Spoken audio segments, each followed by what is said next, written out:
Good evening. Welcome to the Dice Gods. My name is Hydra. Welcome to our live stream. Hello.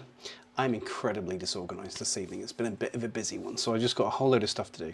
So talk amongst yourselves for a second, because I need to sort out like where the YouTube stream is, where the Twitch stream is. It should all be up and running. Hopefully it is. Who knows? Because I don't. That's not even Twitch, that's Twitter. My God, I can't spell. But anyway, how is everybody? You can talk, you've got like 2 minutes of complete freedom while I work out what on earth is going on. We have got a lot to talk about tonight, however. I have slides. Sorry about that. Not really. You're going to love it. Trust me. So, where's my videos? There's my videos. Bup, bup, bup. Hopefully we've got a live stream running. Yeah, we seem to. This is quite amazing. This is quite amazing. Oh yeah, look at that. I'm there. Amazing. Chris Sexton, good evening. Hello everybody. Hi. Evening. Hi. Magical. Right. I've got to post this everywhere now. I don't have to post this everywhere. I want to post this everywhere so that people can come and join in the anarchy. Because that works for me. Boop. Get that out into the world. Get that out into the world. It's free. Oh my goodness. I'm nearly done, I promise. If I'm stupid enough to go live, which I am, then I've got to tell the world about it. I can't just suffer alone. I need to let everyone know. Right. Is that working there? That is working there. The Dice Gods live. That's amazing. Oh my goodness. And Robin's here too. Ah! Very, very exciting. How am I looking? Be nice. Be freaking nice. Right, where's my channel? I've got to get... The problem is I have like multiple... The thing is I have multiple streams all over the place. And subsequently, I have to check all of them at the same time. Otherwise it all goes a bit whir. So that one needs to go like that. And these need to go like this. I think I'm nearly there. I think I'm almost organised. Are you guys impressed? Like a freaking amateur. It's because I am an amateur. We have much to learn. But and that one goes there. That's brilliant. 3 Men in the Shed. Evening, a beautiful beast. Sound level is good. Absolutely nailed the issue with the microphone. The mistake that I'd made with the mic. So last time it sounded like I was very quiet, which I'm not. But I was very quiet. And that was mostly down to the fact that some software, under the software, had the mic turned down. Everything else I was like, stick everything through the roof. No problems whatsoever. And then just not that one. And subsequently, it will go sideways on me. So that was glorious. Now, where is this? I need to make sure that this is not set to there, but is in fact set to there. No? That should be the right one. That's interesting. Maybe we can't do that one. Maybe I can't do that. I don't know. We're going to find out. Anyway, enough button pushing and switch flipping. How is everybody? How are we all? How goes the hobby? Welcome to the second Dice Gods Live. Well, technically the third. The first was a tech test, but the second proper Dice Gods Live. How are we all? That's a very good question. What are we all doing tonight? This is a very good question. So, we have a small list. Because I did do some preparation. I was so proud of myself. What are we going to do tonight? Going to have a general chit chat and catch up, see how everybody's doing, see what's going on in everybody's world, and how your hobby's going, and all this kind of stuff. I then have some things to talk about because we had the November releases for Corvus Belli dropped today for Infinity and for Warcrow. So we're going to have a quick look at those. We're going to talk about Corvusphere. I was going to show you Corvusphere, but actually I'm not going to show you Corvusphere. if you haven't seen it, we'll just chat about it because it's going to be a pain. I'm multi-boxing here on YouTube. Why am I multi-boxing here? Oh, I know why. It's because I pushed that button over there. Haha! Thanks.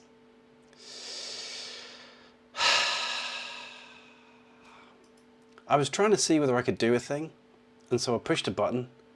Don't push that button. Should now be fixed. I'm watching the stream. I'm like a couple of seconds behind. There we go. Anyway, thanks. Look, I'm new to this, all right? I'm used to having like days to edit. So when I do something stupid like that, I can sort of invariably re-record it or resolve it generally, but not when you're doing it live. Professional at all times. So yeah, so yes, the new releases for Corvus Belli, so Infinity and Warcrow, and then we'll talk about Corvusphere. We'll talk about it, not going to look at it really because, yeah. Talk about the Soviet stuff for Bolt Action, a little bit about that, and some of the other releases that have come up for Bolt Action.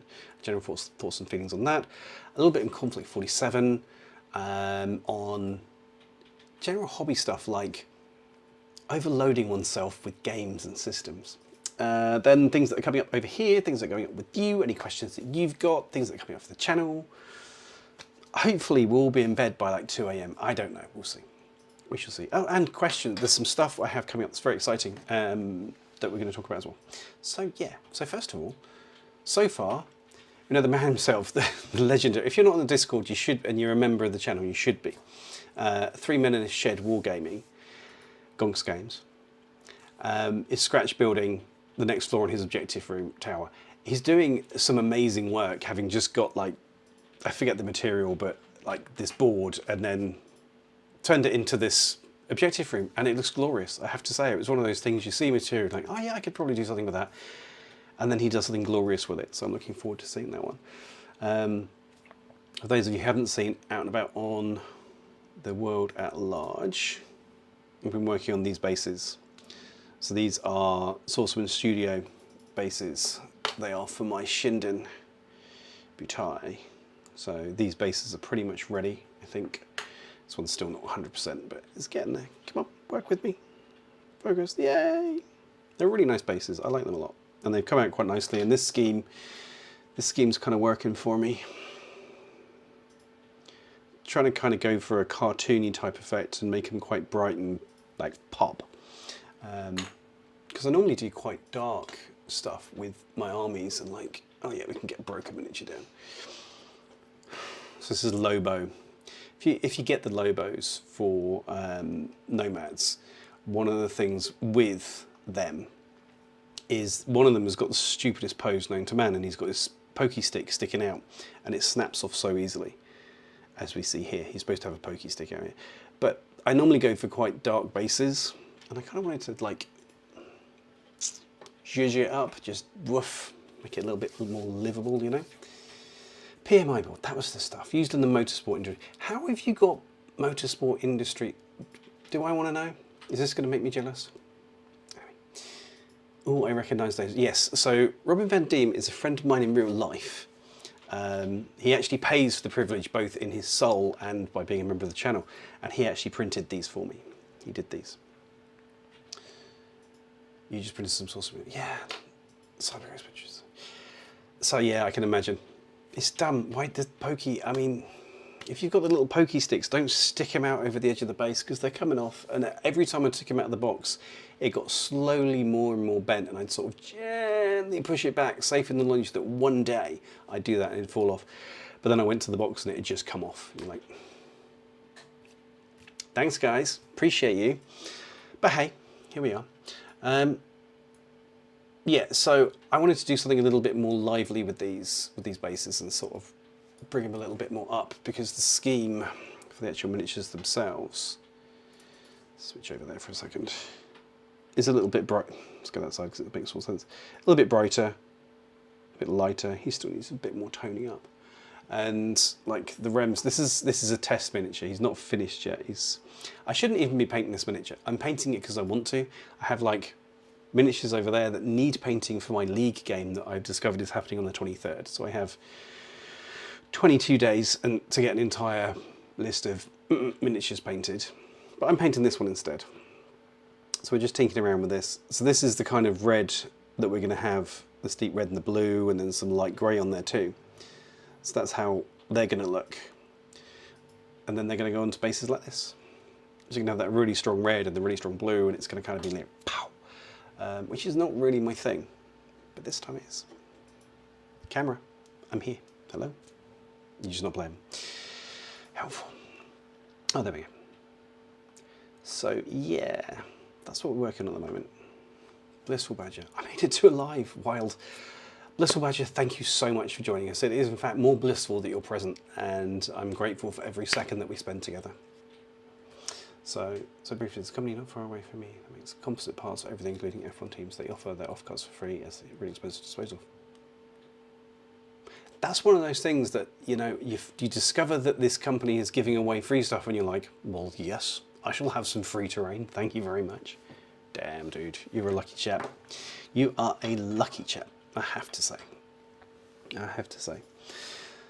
So yeah, so what's been happening over here in the last week? It's been busy. It has been busy. In the last week we had,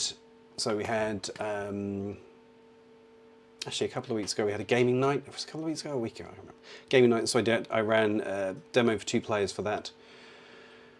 Then I had another 2 players for a demo on, I think it was on Tuesday. Robin would know, they're friends of his. And then on the Wednesday I had an intro game with Prometheus, who is another member here who turns out lives quite close to me. So we sort of had a meet up, greet up and throw dice together type session as well. So it was kind of like lots of games and lots of meeting new people and all this kind of exciting stuff, which is always good. It's always fun. But it was a bit hectic, and trying to actually get a hobby done at the moment is a real challenge, because between you lovely people, I have so much that I need to do with the channel itself, and then the community and all this kind of stuff, you find yourself running out of time. I'm not actually getting much time to hobby. Thankfully, my darling wife is very understanding, and I think Saturday and Sunday this weekend, I'm getting to myself, which when you have 2 kids, 1 2 and 1 4-year-old, is absolute blessing. So I think I'll actually get the opportunity to probably read a book, stick my head in a bucket so it cools off, and paint some miniatures. This is good. Looking forward to it. Yeah, so anyway, enough about me. What gribblies were you printing from Sourceman? What 3 men in the shed? What should I call it? Because it's Neil, isn't it? And it's Neil, and it's Gonks Games, and it's 3. I'm not calling it 3 men. That's weird. What do you prefer? I'm calling Robin. And who's doing hobby right now? Who's listening to this waffle and hobbying while I'm waffling? Let me know. The people have a right to know. I have a right to know. It's actually having fun.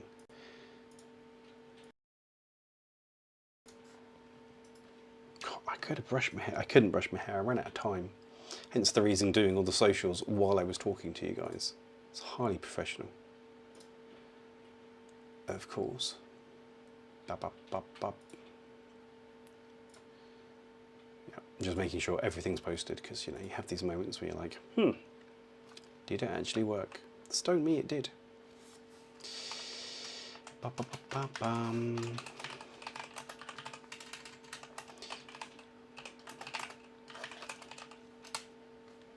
It's so weird doing this stuff, I have to say.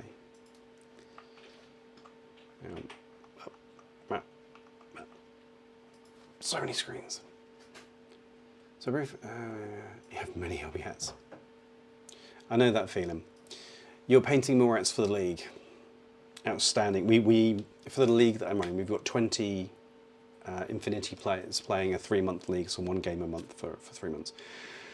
And you get a bonus point for having like painted miniatures or newly painted miniatures in your army when you play that round. So there's lots of incentive to do the thing. So bravo, Robin, you're working your way towards that extra point. I approve. Congratulations. Neil will do. Gotcha, Neil. Taking lunch break from building Marvelous Christ. I'm a little bit bright. I'm a little bright. Hang on. It's because I'm so gorgeous, that's why. There we go. I'll turn that down a little bit. So is it actually, Blissful Badger, is it actually lunchtime, and if so, where are you? Poldax, I've turned everything down a little bit, so hopefully now I'm a little bit more dingy, dour, and sort of rough looking than my natural self. We shall see. Let me know what you think, if that's better. And I need to angle that up a little bit, don't I? I'm a little bit low. Am I a little low? I was a little bit low. I'm kind of in the middle. I don't know. I'm totally losing my mind. Anyway, there we go. I love how professional I'm keeping this. Just be like, completely lost in the whole experience. Yes, I'm glad you're amused by yourself, Poldax. Thank you very much. It's 3 p.m, but hungry means food. As a man who, in preparation for this stream, decided to scarf down about half a packet of crisps, I approve of the I'm hungry, I eat. It's definitely the method. It's the way forward. It's definitely the way forward.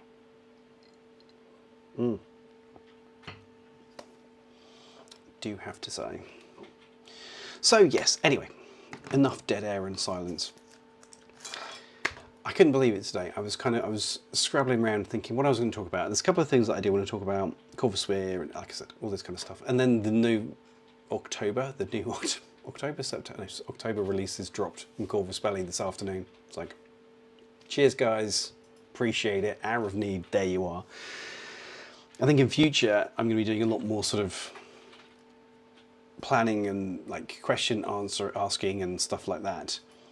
But for the time being, I've got to find my feet with this and see whether this is something that you guys enjoy and that I enjoy and all the rest of it. I mean, last time we spent 2 hours chatting, so I think we sort of, you know, I think we're getting on okay. But it's actually useful because I don't just want to sit on here and make noise, because it's just not my style at all. Anyone that knows me says anything about that, I'll be deeply disappointed. What's this?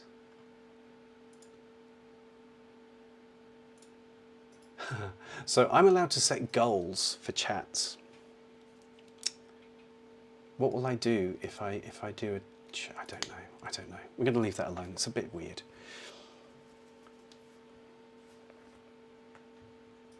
Yeah, I've noticed that's the one thing I didn't get to do. I was going to do the research and find out. So I say into the Discord, innocent as a lamb, if you guys have any questions you'd like me to ask, do please let me know. And, you know, I will, I'll do my utmost to answer them and all this kind of stuff. So putting that into the chat, you know, you do it because you're like, this is the right thing to do. So what do I get back? Airspeed of an unladen swallow from Neil.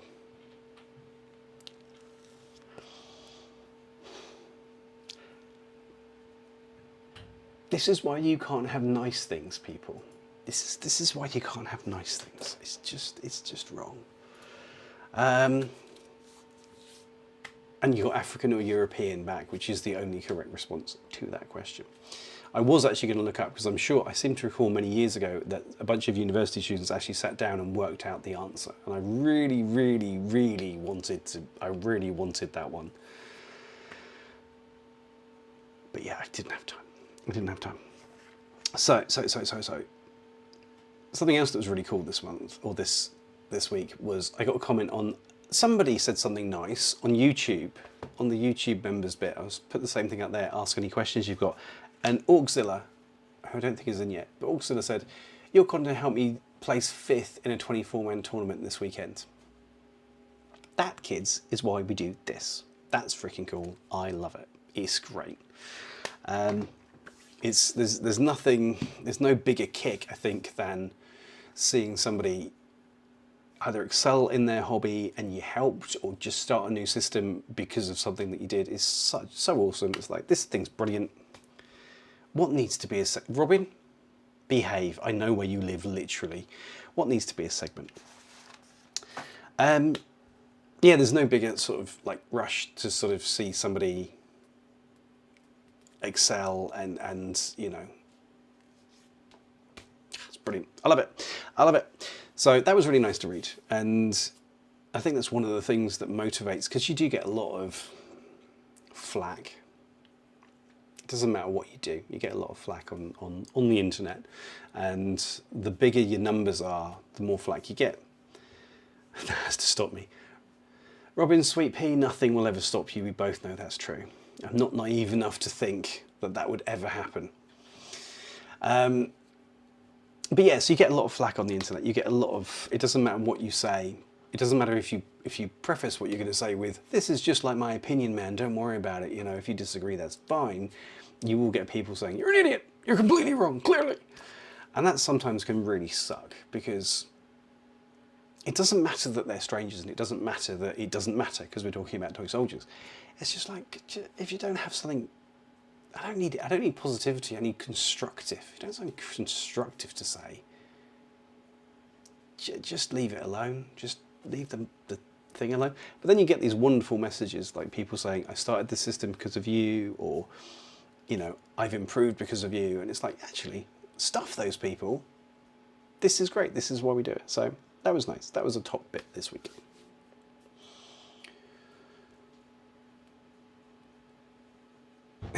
It really does make your day. It really does make your day. I did. So Neil has his own channel as well, which you should check out if you haven't done already. And Neil, feel free to link it in the chat. That's not a problem at all. Just self-promo yourself. I have no issue with that. High tide lifts all ships, so get on it. And although I did have a personal best the other week, which I don't know if you've ever had a thing where you've posted something online. You don't have to be a YouTuber for this. You could just be a person posting stuff out into the world. Bankrupt because of you. You're welcome. I'm doing my part to keep the economy moving forward by making you spend money. Whether you have it or not is a different matter entirely. Anyway, I don't know if you've ever had that moment where you post something online and somebody responds and you read it, and then you read it again. And then you read it once more and you're like, damn. No one saw that plot twist coming. I had somebody who I can only describe as from the far right having a go at me on one of my videos. I'm going to leave that there for a minute, and I'm going to ask you guys, why do you think somebody from the far right, and I mean genuinely from the far right, was having a go at this little face on the internet?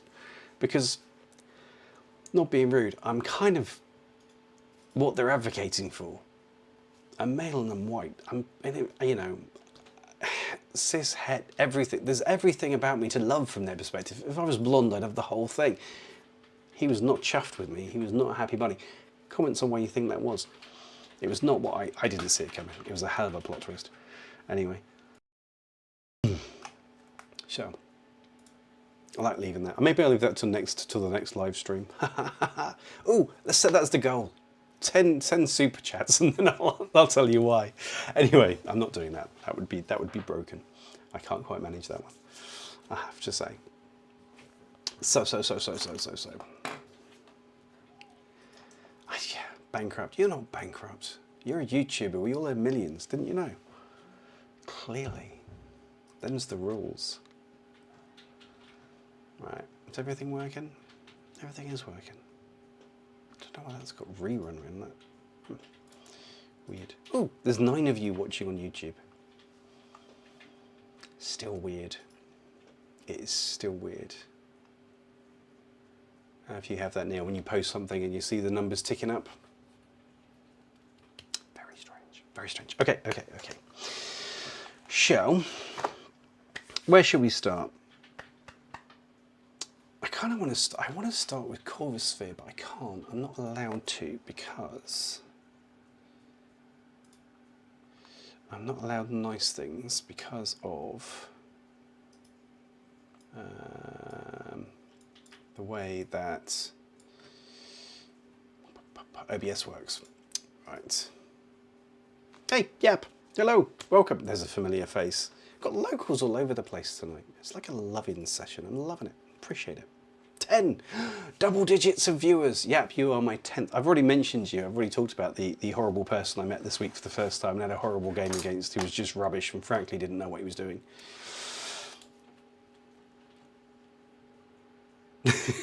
It's because I'm not using my vast collection. Yeah, that's entire. How did you know, Neil? He went to you too. He's so honest.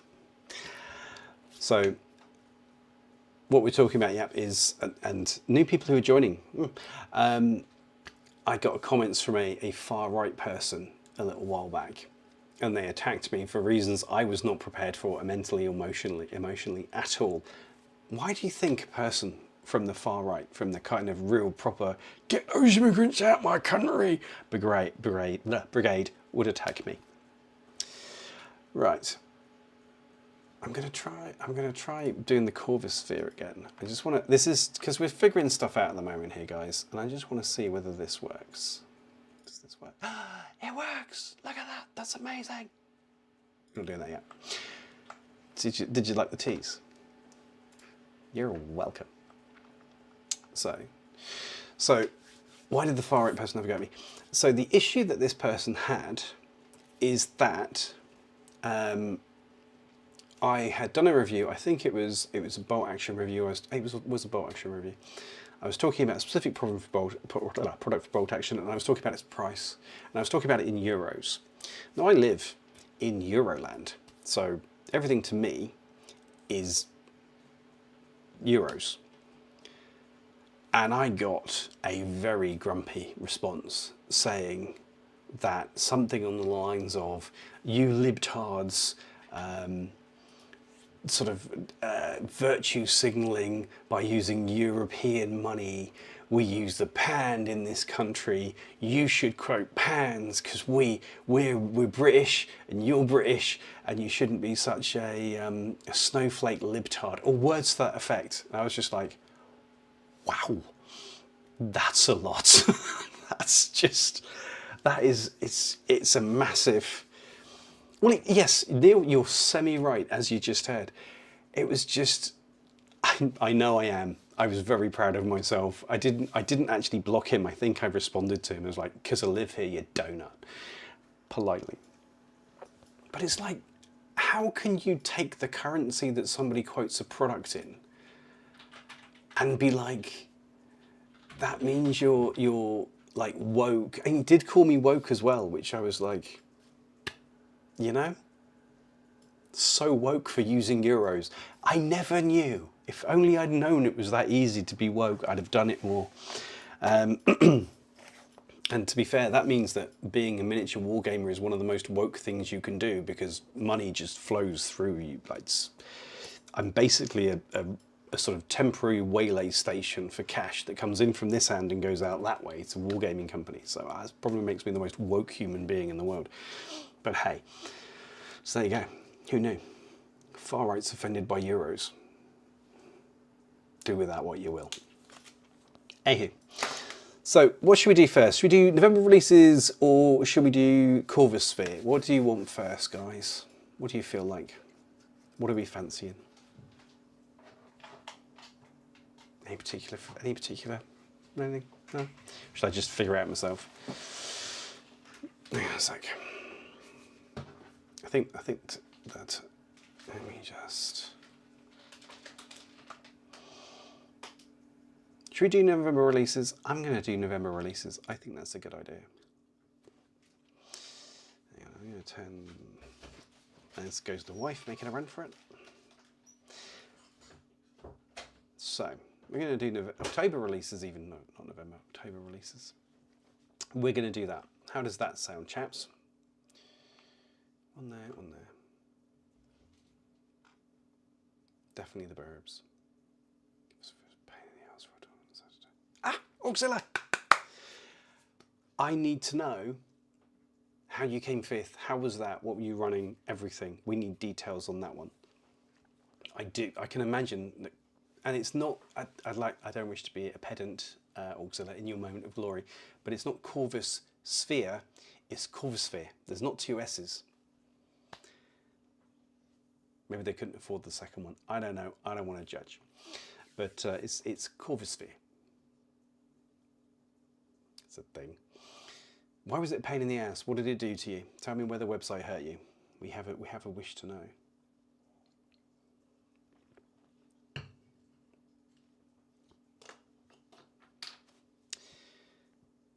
Ah, yes.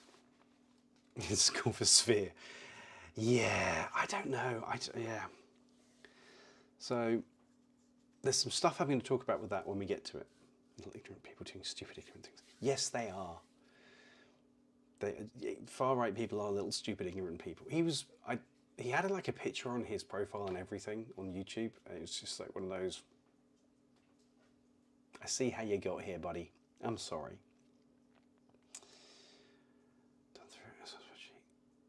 Oh God. Yeah, it's just. Uninformed better. Uninformed is always better. Yeah, I don't know. Right, so there's some stuff we're going to talk about. Let's do Corvusphere. I was going to do this, but you've just convinced me not to. So we're going to look at Corvusphere. If you haven't seen Corvusphere, let's walk you through that first. Look at this. I have got so much technology, and the little bit of preparation that I did works so well. Be impressed. So this is Corvusphere, which I don't know why the loading page is the tournaments you have in progress, but it is. Then we have our upcoming events eventually when it loads. So we have a local, now 70-man tournament because somebody's bailed that I'm playing in, and this is the Brabantario, which is our 20-man escalation league. So that's going on. Then we can see events, which this is a bit annoying because everything, yeah, I kind of want, just show me everything, show me everything. I don't know why it's this slow either. I really don't. This is everything from everywhere, which is even less useful than you'd think. Although I do like this because you find out that other people are doing gaming nights that they're putting in there, which means I should put my gaming nights in there as a Warcrow. That's the thing we should do.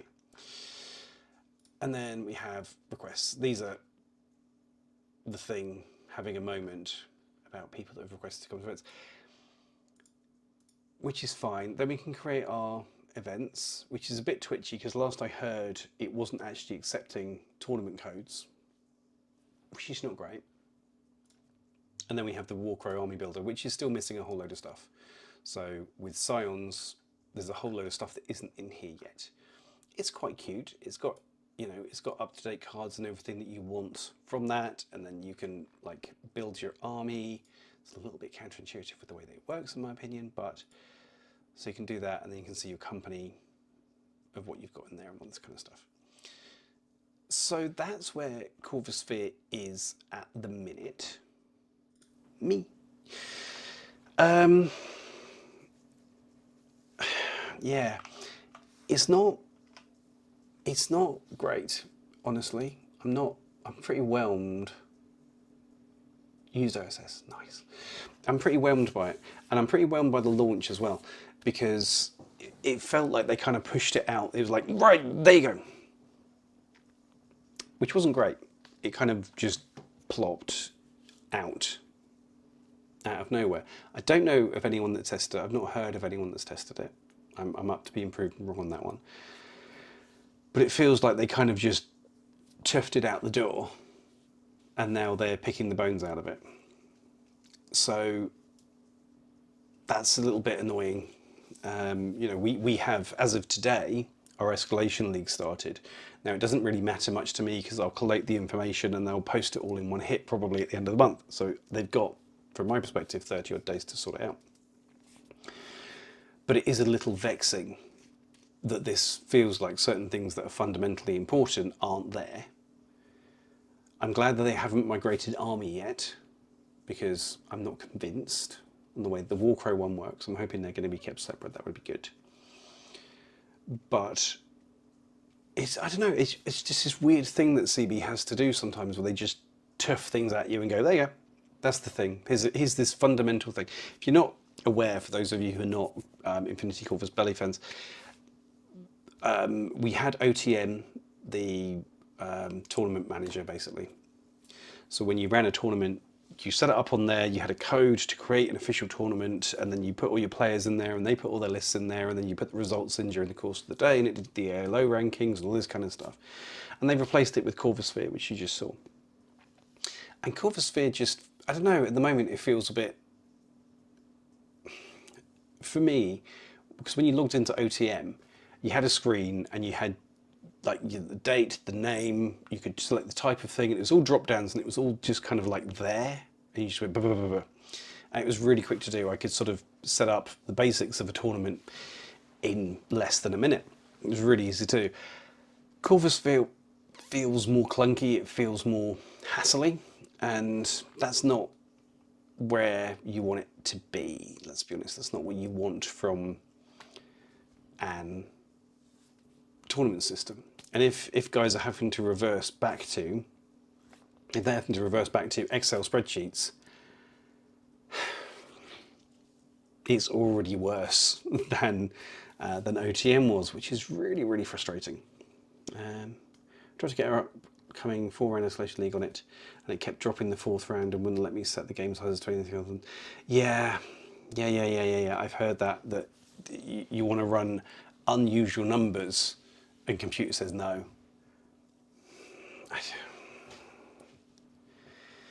I haven't even changed. Have I changed my avatar? I don't think I have. I think that came across for me. But it just, I don't know.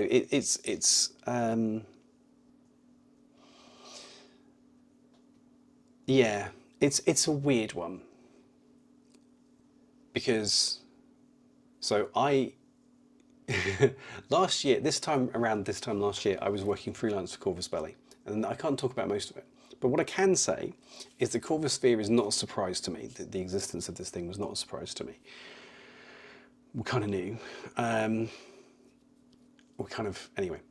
But how it looks, yeah. It wasn't, yeah, it's not what I anticipated from what I'd heard, and also within the community and like the feedback of people that were giving feedback. It's not what I expected to see or hear. I kind of expected something a lot more polished and a lot slicker and with a lot more, like a much more feature-rich environment, and it's just not that, and it's really disappointing at the moment. And so I've got I've got a video coming up. Some of you may have seen a couple of weeks ago I did a retrospective of Warcrow over the last year or so since it's launched, and I had a chat about that and how that's going, all that kind of stuff. I have N5 in my sights as well, and we're going to have a talk about how N5's gone. Because it's I think that personally, my feeling on Corvus Belli has been that they've been on a miss hit streak for a couple of years now, and it's starting to show. Reinforcements, that's not a thing. It's like fetch, it's not a thing, you can't make it a thing. I had the same for me with Speedball.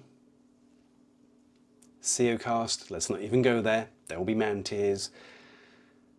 And there's, like, when N5 dropped, it was kind of like, there were a whole load of things in it that just didn't, I've been kind of honest about that and said that there's a whole load of things with M5 that just didn't sit well with me. And they've gone back and they've patched quite a few of them, but they've had this thing where it's just, they thump things out into the community. And I'm just confused. I'm just kind of confused. Imperial Service, when they dropped that landed in our laps, it was kind of like, Imperial Service has always been a cool idea. It is like always been a fantastic idea. I love the concept of like the police force and the clandestine side of it, and they're clearly not the good guys. We know they're not the good guys. This is not a surprise in any way, shape or form. But they can never seem to make it work. It's always, every time I've looked at Imperial Service and played it very briefly for a bit, it was always, this is always a bit overcosted, a bit underpowered, a bit lacking capability in certain areas. And when they said they were redoing it, I was like, oh, thank God, this is going to get N5 buffed, and finally, we're going to get an Imperial Service army that is worthy of the name, that is worthy of the lore. Let's go. And they kind of went, and here's the same thing. Ooh.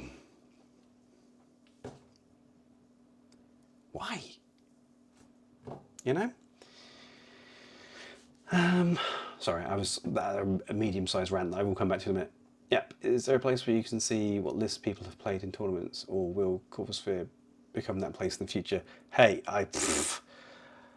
hey. So CB releases, or has historically released, a whole set of statistics at the end of the year, and they purportedly use the list that we put in for balance and performance sort of feedback. So if one list is being taken repeatedly, or a variation on one list is being taken repeatedly, and it's dominating in the tournament environment, in theory, CB will use that and sort of be like, yeah, that needs nerfing. That's the theory. It's a little bit behind the curtains, so we don't really get to see that. You just kind of get some adjustments. So who knows? Maybe you will, maybe you won't. I wouldn't want to guess at this point. Using your community to test releases is an odd thing that some companies do. Yeah, I get that, but this... I understand what you're saying, but for me, like, reinforcements didn't work. It just... It didn't work as a game mode. And it didn't fit with the system. Because of, you know, certain parts of Infinity take an awful lot of sort of preparation and organisation. And one of those is deployment. It's something that new players especially come into and get absolute analysis paralysis about. And with the reinforcement game mode, you have your first turn. If your first turn goes horribly wrong and you lose enough of your troopers, then in your second turn, you have a deployment phase. Because your reinforcements come in. And you've got to go through that hullabaloo and all that fun stuff. So you get another deployment phase. If you've killed enough of your opponent's forces, they have a turn, and then they have a deployment phase. So down their guys come. And if you don't kill enough, then that happens in the third turn. And it just slows, you're kind of just getting into your flow in the game, and then you stop. And then you carry on again. And then you stop for your opponent. And then you carry on again. And it's kind of like the flow stops with this game mode. And it's not flavourful or interesting enough to warrant that. Because one guy puts down his reinforcements in an area and then goes off and does a thing, but not very much of a thing, because the reinforcements are in their own combat groups. They don't have a lot of orders. And then they finish their turn, and then the other player has a go and counters whatever the first player did with their reinforcements, because you have to, because 5, 6 or 7 miniatures just went boom here and wreaked havoc on a flank. And they all come in together, so you've got to respond to that. It doesn't make sense to me. It never did. Yes, Warlord do the same, and it is a bit lazy. I agree with you on that front. I generally didn't acknowledge reinforcements. I think I have time enough. That's all. Everything else. Yeah, it's not interesting. I mean, they walked back the complete screw up that the initial deployment of it was. The deployment of reinforcements. The initial launch of reinforcement was, which was, the miniatures in the reinforcements box could only be taken in the reinforcements combat group. They couldn't be taken in your normal army. You had to take them as this separate little offshoot with its own special little sort of force organisation chart. The problem with that was the reinforcements that came out, now that we see them now, were N5 ready. So they were filth in N4. They were just massively overpowered. But you had to play this game mode to get them, and you had to spend a lot of money buying these damn reinforcement boxes to make it. It was just like, no, I'm not doing it. I don't care how good the Mars Spider is. I'm not doing it. I did. I have no shame. It's fine. But in theory, I'm not doing it. It was just dumb. It just didn't work, to be honest with you. I think reinforcement was a concession for people coming into other games. I see what you... Yeah. But then where from? Because we had the problem I had, right? So reinforcements, how does this make sense? These guys come from orbit and they go smash. Sorry, they're airborne deployment troopers, you mean? Combat jumpers, because we have that. That's a thing we've already got. Why do we need another set coming from somewhere else, but as a little group? It doesn't make sense in law. It breaks the rule. I didn't get it. So they've kind of been, for me, on this little sequence of hitting these low points, and they try and do things. I feel like they try and do things and put them out to the community and go, ta-da! And then they're genuinely surprised when they get back, oh. Vehicles, the flyers that we've got. I know some people that are kind of like, yeah, that's cool. You know, the one that's coming out with Hack that looks like the Ornithopter from June. Very freaking cool. Love that very much. Would I start a faction to get it? Yes, but that's because I have no self-control. However, is it good? It's fine, but it's a dirty great bullet magnet that can't get cover. You know? No, I know, Neil, I know you're not defending it. It's one of those things. I'm looking at what you're saying and like, is it a concession for other games? Where? How? I don't know. It just didn't make any sense. It doesn't make any sense. Yes, Infinity is brutal. Infinity is bloody. But yeah, so I don't know. They're just on this bit of a dodgy streak where they keep hitting these things and push them out into the world. Yes, they're cool looking.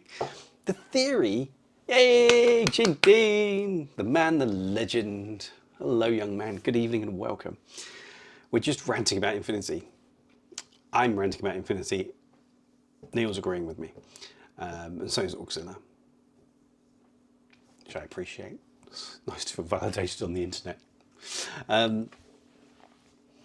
Yeah, the flyers, the aircraft, the vehicles, they're cool, but that's the kicker. Auxilla, exactly. It's the best game on the market in your opinion.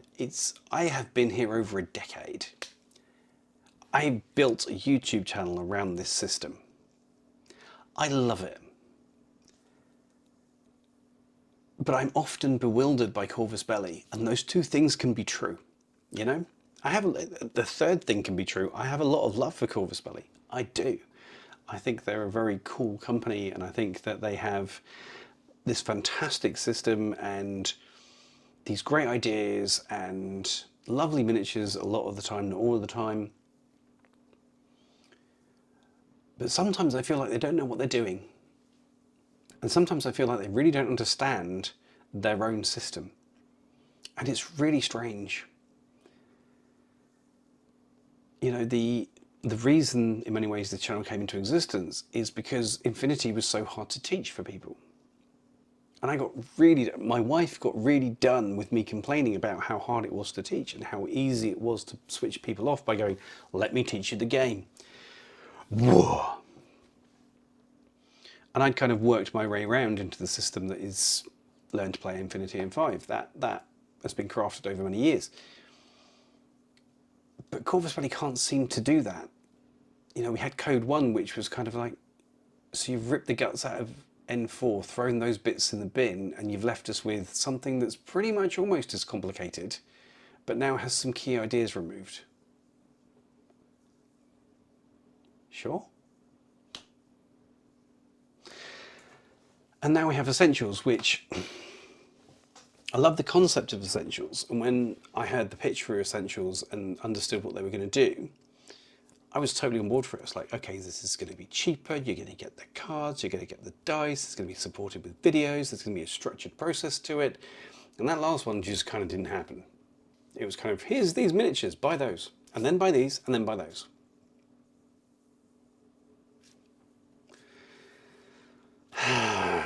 Anyway, grr.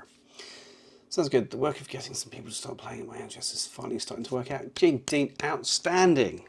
So are you getting them to play Warcrow? Are you getting to play Infinity? Or are you doing both? Which are you corrupting their souls with? Eugene Fly looks like he's going to cry. Harsh. But when it's on the other side of the table from me, which it always will be, It's going to. It's going down. Yeah, G&D Essentials is a great way to do it. It is small and cheap, but there are some weird things. Like we have the Start Here box with Pano and JSA, and you've got 3 miniatures aside, dice, markers, terrain, everything you need to go. But then they did Yuching and Nomads. They didn't get that. They got an action pack of 10 miniatures. No terrain, no dice, no tokens. Yeah, they got all the cards in the box, which is great. But Start Here has all of this, and then you build on it. These other 2 armies don't have that. This is not the same. It's disadvantageous to start the game with a starter box or a Essentials action pack over the Start Here box. I don't get that. Code 1 was meant to be easy entry, but instead of easy mode, it was hard mode watered down. Exactly, Auxilla, exactly. I remember, again, when we had Code 1 announced, it was like, okay. I was a little bit dubious because they were like, this is like Infinity, but different. We're going to fracture the system. It was like, oh, God. And what kind of happened with Code 1? Because what I found with Code 1 was people would come in, they'd buy Code 1, they'd start playing Code 1, they'd learn Code 1, they get so far through that, and then they'd go, okay, well, I need to learn N4 now, because there's more things that I want to do here than I can do, and other people are talking about the system, I don't know what they're talking about because we don't have those rules. And then they jumped to N4, and the vertical cliff was still there of everything they needed to learn, but they'd spent months learning this system, which is almost the same, but not quite. And there's some key bits that you're used to not having to care about, which you now really do. Yeah, it was a great idea, poorly executed. Exactly, Gene Dean, exactly. It's although I don't know, I'd put Ariadne in there. I don't know, I'd put Ariadne in there. The ginger stepchild of Infinity at the moment. I think Carlos takes the Ariadne collection and just kicks it around the office once a week just so it remembers its place, and then pushes it back behind the trash can outside and leaves it there. And yes, how we get into all the factions. How you get into all the factions is by realising that there's some OSS inside of Imperial Service. So I've got the LF, I just as well go that way. And then you look at the mercenary factions, you're like, oh, well, actually, these are just a blending of Nomads and Pano for some obvious reason. So I've got the Nomads, I'll buy the Pano and stick those together. And oh, I've started Pano, well, we'll get the rest. It's how they get you. At one point, I was around 9 factions. I think that was the worst. There was another estimate of it that was more like 11, but then I was like, I'm not counting the mercenary factions, so it didn't count. So we had 9 complete factions. I pared that back because that's just stupid. There's not a earthly reason to have that many factions. It was very cool. There was no real reason to do that, but yeah. Don't get all the factions, get what you love. And you don't love all of them. I don't love all of them, honest. So, I have several boxes for my Pano sitting on the shelf. I know the contents, but not how they play. Got to build and paint and play. Yeah, this is it. It's, I mean, I'm trying to do like with the video we did the other day of starter's guide and all this kind of stuff. We're going to try and do that. We'll do the rest of the armies and just kind of beginner's guide to the armies. Here you go. We're going to do the faction focuses for everything. But there's so many variables and there's so many choices that you can make, and there's so many different things that come into it. It depends. It does depend. It's a whole thing. And when I'm putting content together, I hate that word. When I'm putting stuff, I'm calling it stuff because I don't want to be content, because then I'm one step away from a freaking influencer and we're not doing that. Still have a soul. Anyway, when I'm putting stuff together for you guys, I'm like, okay, well, I want to cover like everything that you guys want to hear, because that's my instinct, is like, let's teach you all the stuff that you want to know. And then you start looking at the wealth of options that come with that. And it's like, damn, how am I going to do all this? You know, there's 34 factions in total. So I had this genius idea. I was like, right, so let's put together a series. When we get ITS 17 drop, we're going to do mission 1. This is how it works, this is the good things, this is the bad things, this is the traps to be aware of, these are your tactical options, these are ways you can play this particular mission, and here are some example lists for each of the factions. And I was like, hang on. So there are 20 missions, and there are 34 factions, and you want to do one list for every mission, for every That is, for the hard of mathsing, 680 lists that I'd have to write. Now don't get me wrong, you are great, and I love you fantastically. You're a fantastic human being, handsome, charming, great to be around. Not writing 680 lists for you, no matter how good my idea is. We're not doing that. No, we're not doing that, it's not a thing. So, yeah. It's difficult, it's knowing how to support, like Blissful Badger, you're saying there, you know, knowing what they do. That's what we're doing in the faction focuses. I do every individual like trooper, but the problem is that doesn't explain how, when you take this trooper and you slip it together with this trooper, it changes. You know, the most basic example of that is, here's a remote. Remotes are great. They're fine. Nothing wrong with a remote at all. Love them dearly. Fantastic. Now, if you take an Evo hacker and you give it marksmanship so it ignores the negative modifier for cover, oof. Suddenly the potency of this particular gunfighting drone, that it's only BS12, so you know, it's okay. Well, now it's always BS12 and you're always going to be engaging in good range, so it's actually BS15 because we care not for your cover. Wow. So this went from, this is a reasonable choice, to, yeah, you clearly would. This is clearly a thing you should do. So it's really hard to get all of that interconnectedness and variables into something cohesive, other than sort of me sitting on camera and just screaming for 20 minutes going, that doesn't help anyone. So I'll figure it out one day, I just haven't done it yet. CB planning meeting meant, let's give new players some cool stepping stones and then remove the last 12 so they get to the end and fall off the edge of the waterfall. Yeah. I mean, I would say that they actually removed, they did stepping stone 1, 2, missed 3, then we got 4, 5 and 6 were there, 7 was missing, 8, 9, and then everything was gone on the waterfall. Because they just had this ability where it's kind of like, learn this thing, cool, learn this thing, cool, profit. Hang on, what? Where's the, sure, we can't go from, years ago, we had the painting guides that came out from Angel Heraldez. So the original paint sets were from Vallejo, and they had the miniature in, and they had these wonderful painting guides. I have some somewhere. And there's a couple where it's kind of like, step 1, step 2, finished. What? How did, no, hang on, whoa, nah. We did not, that does not go from there to there. There is a step in between you've missed. Sometimes that's, I think CB took that as a sort of model. Anyway. Yeah, that's the thing. That's how they get you, Auxilla. They start you with, you've fallen in love with this, haven't you? And have you seen these guys? Because it's not a new faction. They sit together. They're just buddies. It's just basically the same army. I see you, CB. I see what you're doing, and I fall for it every time. Oof, a CB desert. Do you not have many wargamers around you, or are you just in the middle of nowhere, or just, yeah, let me know. Also, yes, I am, clearly. This is not, I'd love to be like, how dare you, sir? I'm not saying that, because no one's fallen for it, so we're not doing that.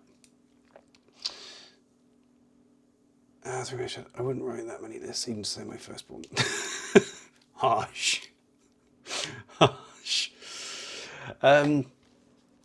Yeah, I know, and I have so many ideas that I want to do for this channel, and there comes a point where you've kind of got to sit down with yourself and have a bit of a chat, and be a bit realistic, because, you know, much as this would be a great idea, we're not doing that.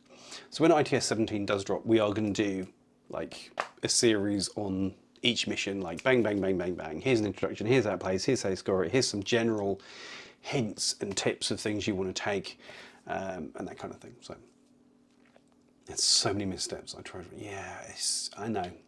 Also, I feel you. They had so many missteps. There's so many things they could have done. I've never known a company that doesn't understand their product as deeply as Corvus Belli does. It's quite sort of brain bending. Like, how can you make it but not know how it works? I don't understand. Very strange. Would it be that they know the game so well they can't think like someone who's new? No, because they've always had this problem. Even you go back to N1, it's always been the case. I think it's just a case of they are fantastic at what they do, and onboarding new players isn't one of them. That's not something that they do. They rely on people like me, Warcrows, and YouTubers, sort of, and you know that they're relying on other people to do the stuff that they don't. They can't, and it's weird. It's really weird. Nearest store with stock is about 80 minutes away. Oof. Yeah, we only have the Netherlands is really weird. I came from the UK, where things are very different, and over here, so our local community, like an average game night for us at the moment is about 14 players. We'll do that every 2 weeks. We'll get together 14 players. I think we could do it more regularly, but it's just a logistical thing at the moment. Every 2 weeks is fine. So we're about 14 players-ish. And we went to a game store, or I went to a gaming store. It was recommended to me, and I had a chat with the boss, and I was like, look, at that point I think there were 30 of us in the community, and it's like, you know, once a week we'll come down, and there'll probably be 10 plus of us, mostly playing Infinity. And he's like, it's a niche system, it's not really worth it. Okay, exactly how many people do you need to be playing a system for it not to be niche?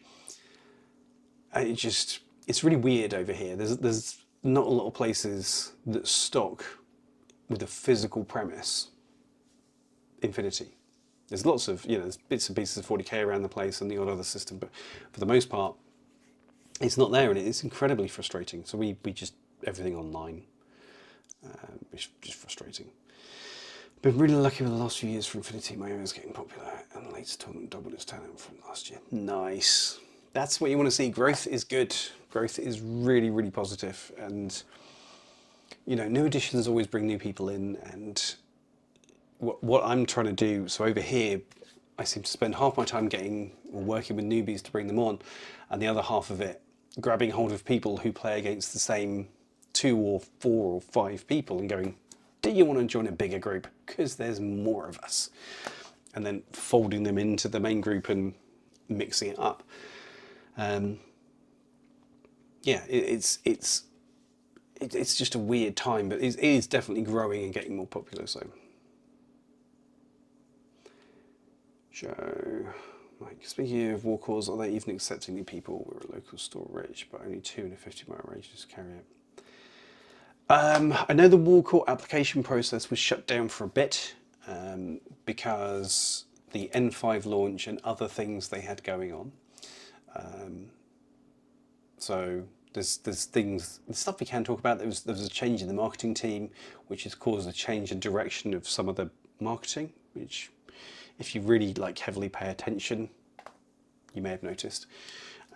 So I don't know what they're doing with Warcrows. At the moment, everything's continuing as normal. We have our own little Discord server where we get given all the latest fluff and bump and get the opportunity to give our thoughts and feelings and suggestions and stuff. But yeah, I don't know. There's a guy called Coney. If you actually applied, if you have applied, let me know. Drop me a PM somewhere, social media somewhere, Instagram possibly, and I can sort of ping him and ask the question. That'd be fine. I'm always happy to do that. It's not an issue. We've got 10 players signed up for our club league, 7 of which are brand new. Nicely done, Neil. That is good growth. Solid. Larkbeard, the man, the legend. I don't think I have actually seen you to talk to properly since the last time we did a premiere for Warcrow. So lovely to see you, my friend, and appreciate the fact you are still here. Dean, that I have in LA is that everybody owns Infinity, but no one knows how to play or wants to play. I know you're shallow and commitment. I've heard that. That is a stereotype I have heard. Yeah, it's you've got to have somebody who's prepared to dive onto the landmine and make it accessible, and be the one who sits down and goes, okay, this is a D20, it goes on the table, not up your nose. Let's try that, best out of 3. You need to have somebody that has the knowledge and experience of the system, or has learnt the system, so that they can sit down and bring everybody along for the journey. And it can be a really thankless task. Anyone that's in my local community and in this conversation at the moment, close your ears. I'm really lucky with the group that I have around here, because they are incredibly engaged, enthusiastic and excited, and just want to do and want to sort of be successful with the community. So I don't necessarily have that issue. It's, in fact, if anything, I have an excess of enthusiasm around me, which is lovely. You know, you get new players, you give them one demo and like, I want another one. Calm. I want another one now. Which is great, but you do have to engage and push and be that guy, and that can be incredibly thankless and tiring and stressful. So, Walker application should be open soon, I think. Only just got back today after being away for 2 weeks, lots to catch up on. Yeah, I know, but they closed it before. They didn't officially close the Walker applications, but there was kind of the read that I got from Cody was like,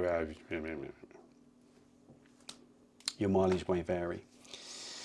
Oh God, you were supposed to not listen. So yes, well, you are busy people, and you are more, for God's sake. Right, everyone else that's not based in the Netherlands, Robin, Koen and Yap are all local players to me. And they're nowhere near as funny as they think they are. And Koen is actually going to be my opponent in the league. The first league game on the 23rd of this month, he and I are going face to face. Now, his nickname in the community given by me is Machine, because he is a machine at Infinity. And he is one of those players that, like, he's a lovely human being and I adore him with a passion. But when he comes to an Infinity table, it's like watching a great white shark about to feed. The teeth come out, the eyes roll back, and there's nothing but dead soul in front of you. It's genuinely intimidating. I've seen new players need therapy post a machine session. That's not entirely true, but I like bigging him up. But he's just a very, very good player in truth. So, which is impressive, because he and Robin have only been playing for a year. I met them for the first time about a year ago and taught them to play then. So he's doing well. That's doing good.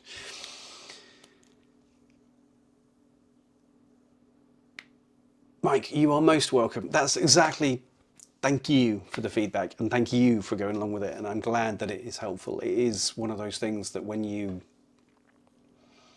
come to Infinity, you just run into this vertical wall of like terms and ideas and concepts, and it all happens at the same time, and you can always ARO, and there's no limits to AROs. It just all feels like this bewildering mess of stuff.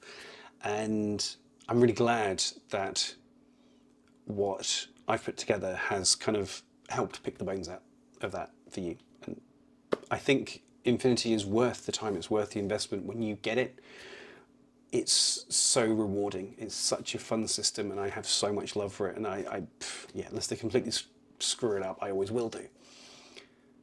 But it's so disappointing to see how many people bounce off of it because it's complicated. And it's like, it's not complicated. They've just made this incredibly impenetrable ball of stuff. And if you can find a bit that you can start pulling on, the whole thing unravels and the world's a better place. But yeah.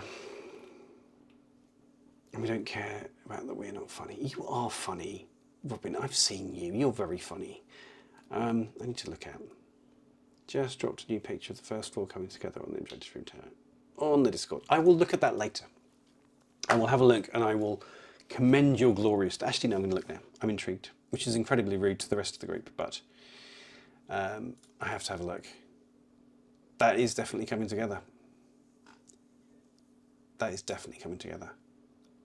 What I might do, if it's okay with you, Neil, is put that on a free post with Patreon later. Just put it up as a free post and just show your work, because it's chef's kiss. Love it. Yeah, core concepts and expanded. It's weird how, because when I talk to people, the first instinct is obviously to read the rulebook, and it's simply the worst thing you can do with Infinity. The worst thing you can do is read the rulebook, and that makes no sense whatsoever. It's about learning the processes. If you can learn, as I've said a million times, if you can learn how to spend an order, if you can learn how to do a BS stack, and you can learn how to do a saving throw, you can learn the rest of Infinity, because everything else is variations on that. Everything else is an exception to that. And Corvus Belli just don't seem to get that. They kind of, so learn to spend an order, and then here's all the equipment. And of course people are like, ooh, MSV, ooh, this, all that. And it just, because it's an isolated idea, not rooted on a core concept of a process, it becomes this impenetrable mass of stuff. Whereas if you look at mimetism as a way of modifying your ability to successfully complete a BS attack, then multispectral visor is a way of countering that modifier to your ability to complete a BS attack. It is just a counter of a counter. It's an exception to an exception. It's, yeah, there we go.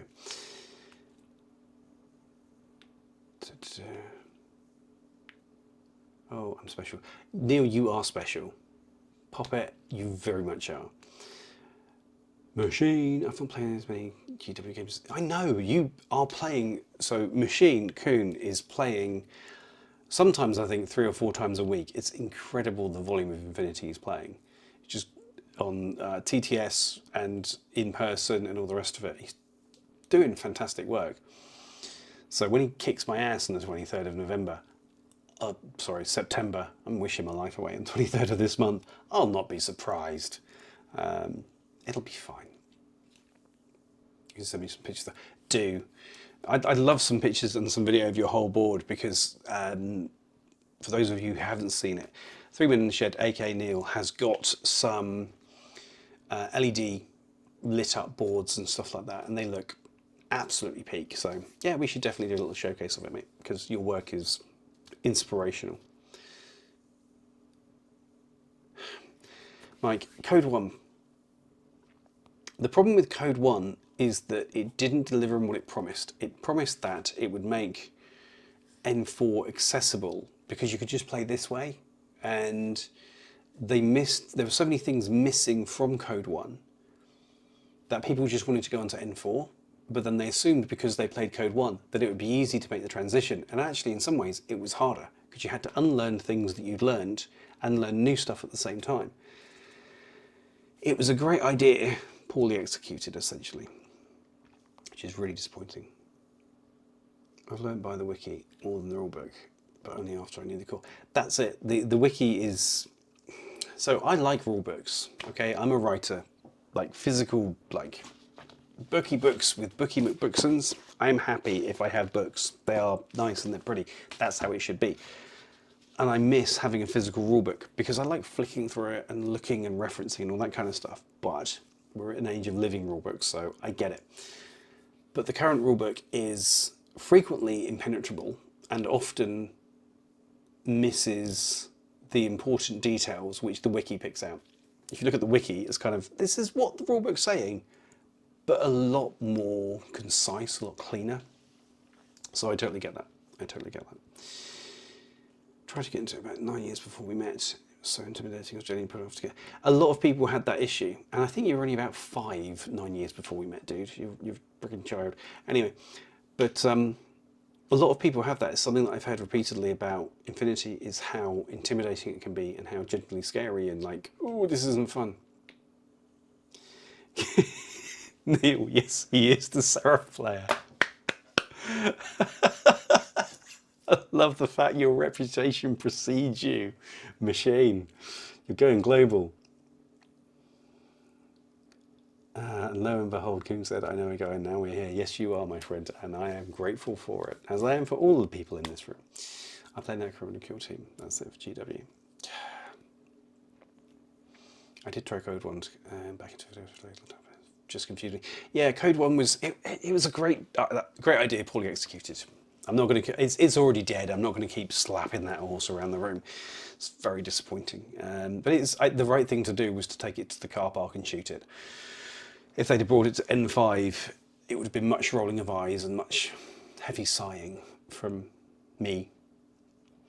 So, yeah, exactly, Neil. The wiki does bullet point the rules, and in bullet pointing the rules, it makes it more accessible, and making it more accessible, it makes it easier, and you can then focus on the stuff that matters. So, you know. Yes, he is the man, the legend. One day, I have no doubt that one day Machine will win the ITS like ranking leagues. I know he'll do it. I have full faith. Of anyone that I've met, he's the one. I literally said to a new player the other day, only if you don't.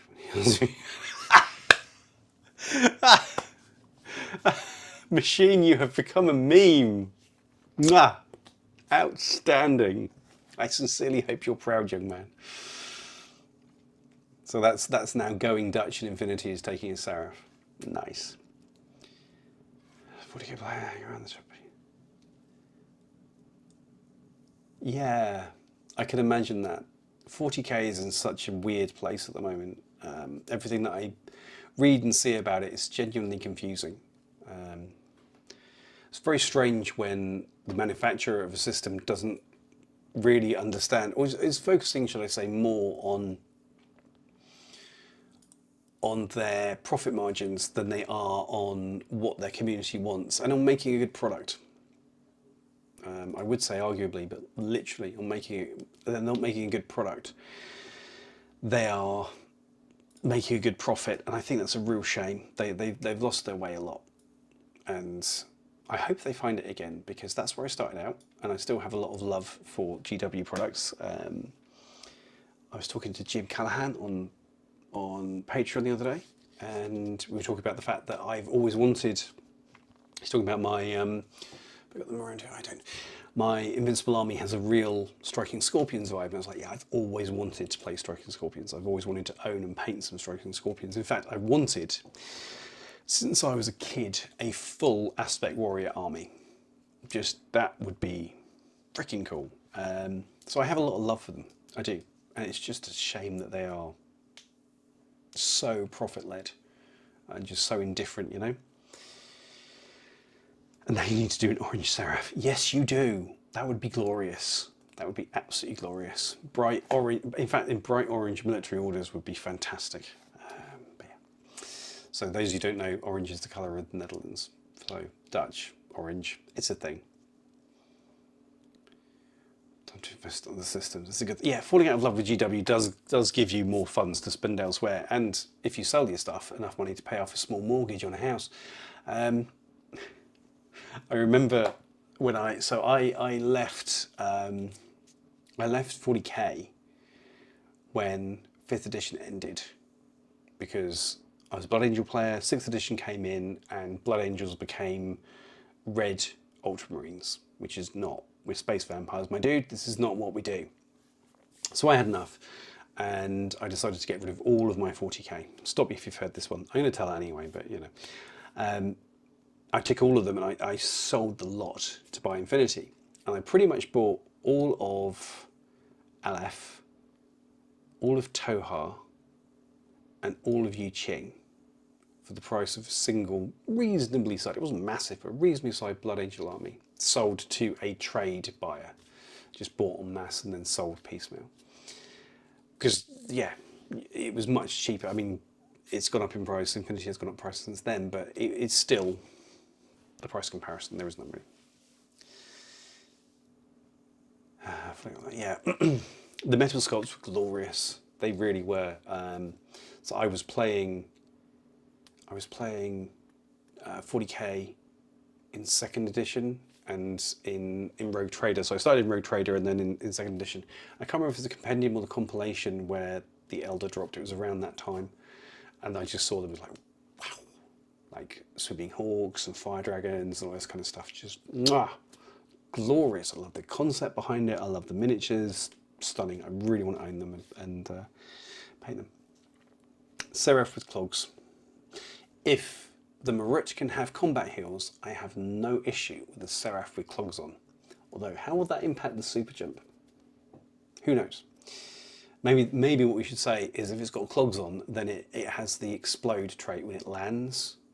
So you can just do like a Hadouken, buff, boom. That would be brilliant. I'd be here for that. I do have a few gripes. Do both take damage with the caveat if I roll crits, I cancel your hit. Yeah, it's one of those things that so Mike, I do have a few gripes. I feel that if we both hit in a face-to-face roll, then we should both take damage with the caveat that if I roll a crit, I should cancel your hit. That is one of those things that could go either way, and they've gone this way, and I get it. They've gone this way. Fine, that's their choice. And there are points when it does feel bad. You're like, ha, yeah. And there is a lot of comedy to be had with, we both shot and we shot each other in the face. There is a lot of comedy to that. It has to be said. And vehicles in the tactical skirmish game, why? I know. I'm not feeling them. I love the look. Said it already. The Ornithopter for hack. Mwah. Yes. Beautiful. No. I don't want it. I don't need it. So, yeah. What was that? Blood Angels back then were horrendous. Yes, they were. What was the name of the thing? Descent of Angels. I bring my assault troops, my assault marines, and just go boomf 6 inches next to you, and then violence will happen. Comedy value for me. Have you seen my 40k collection? I feel like it could actually be a down payment on yeah. Blissful Badger, if you have more than 3 miniatures, it probably is a down payment on a mortgage, even in this economy. So yeah. Clog wearing people are a different breed, man. Yes, they are. And I have, since moving to the Netherlands, worn clogs a couple of times, and I'm still not sure how I feel about it. Because I get it. And yeah. Wooden shoes, people. Wooden shoes. Very strange. You can buy, like, if you go to like a garden centre around here, you can buy clogs off the shelf. Still very strange. You can get like the rubber boots, gun boots, I think in America, wellies in the UK, Wellington boots, and then next to them there'll be clogs. Very strange, very strange. And still I haven't left. Here we go. So, deep striking lane riders, yes, Auxiliaries, perfectly rational. A dirty grey tank dropping from orbit is both rational and good. I have nothing else. I'll take no questions on this. It's 16 40k armies and 4 Age of Sigma.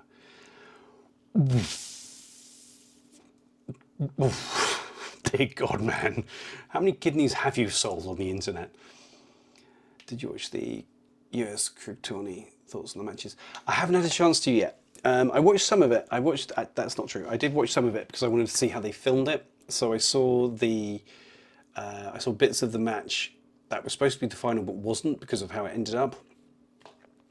So I wanted to see how they were, because it was being officially streamed by CB. I was like, okay, what level are they pitching their live streams at? Because I have plans.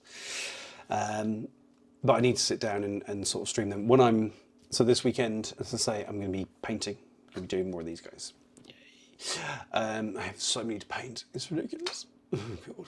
Anyway, I might run those in the background and sort of give thoughts on it. It's one of those things. I think watching Infinity live is interesting, but it needs to be done in a way that you can see everything that's going on, because of the dynamic nature of Infin. It's not like with 40k where you have blocks of troops moving across. So this big lump goes here and this big lump goes here. You have this little guy goes round the corner and this one goes round the... What's going on? Whereas, what can you see? You need to shoot it in a different way. So the sort of static overhead shot, I think, doesn't give you the tactical insight that maybe you would want to make full sense of what's going on in game.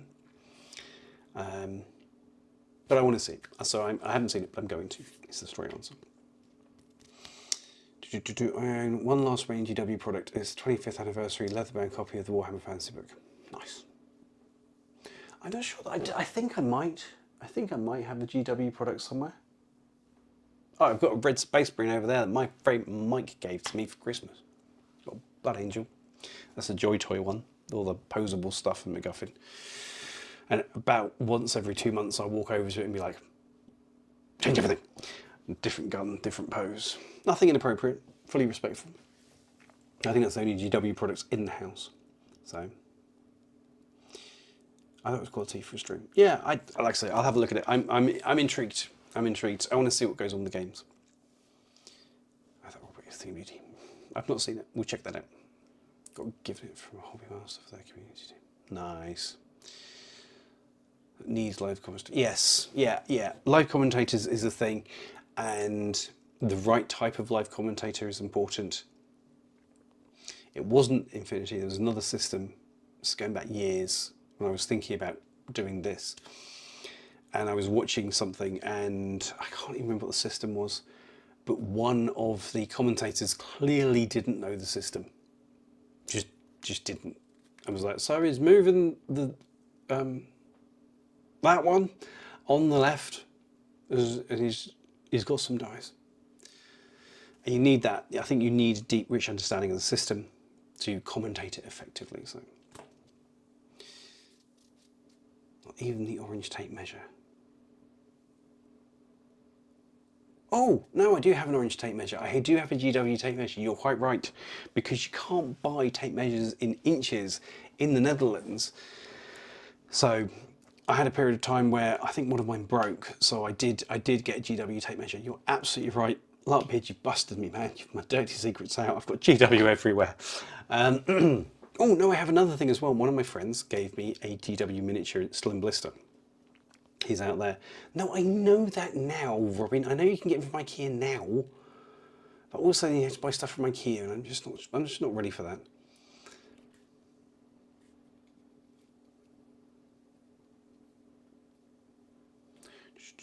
GW products. Do you guys play Warcrow Studios games such as Dystopian Wars or Armoured Clash? No, I don't. Yet. No, I don't. No, I don't. I've seen them. I love Dystopian Wars. I love the look of that. I think it's really cool. But it's not something that I've... Let's just get it. Hello, let's get it up.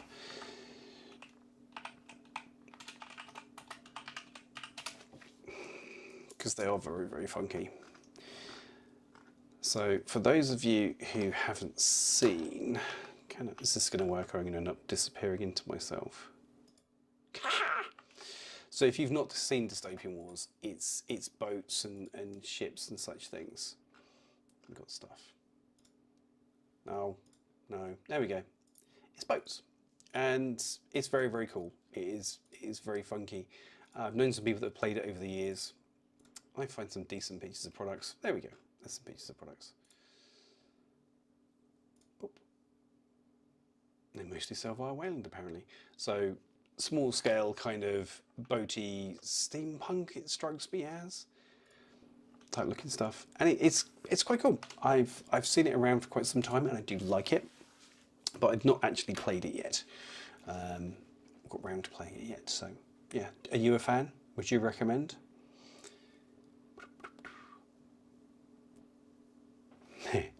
Good call, Blissful Badger. 2 to 3 more Infinity Forces and another 40k army is the way to go. Who's a fanboy? I'm not. Yeah, no, I am. I have a YouTube channel based on this stuff. It's not entirely true, actually. I try not to be a fanboy. I try to be honest, which is often difficult. Talk about that one in a minute.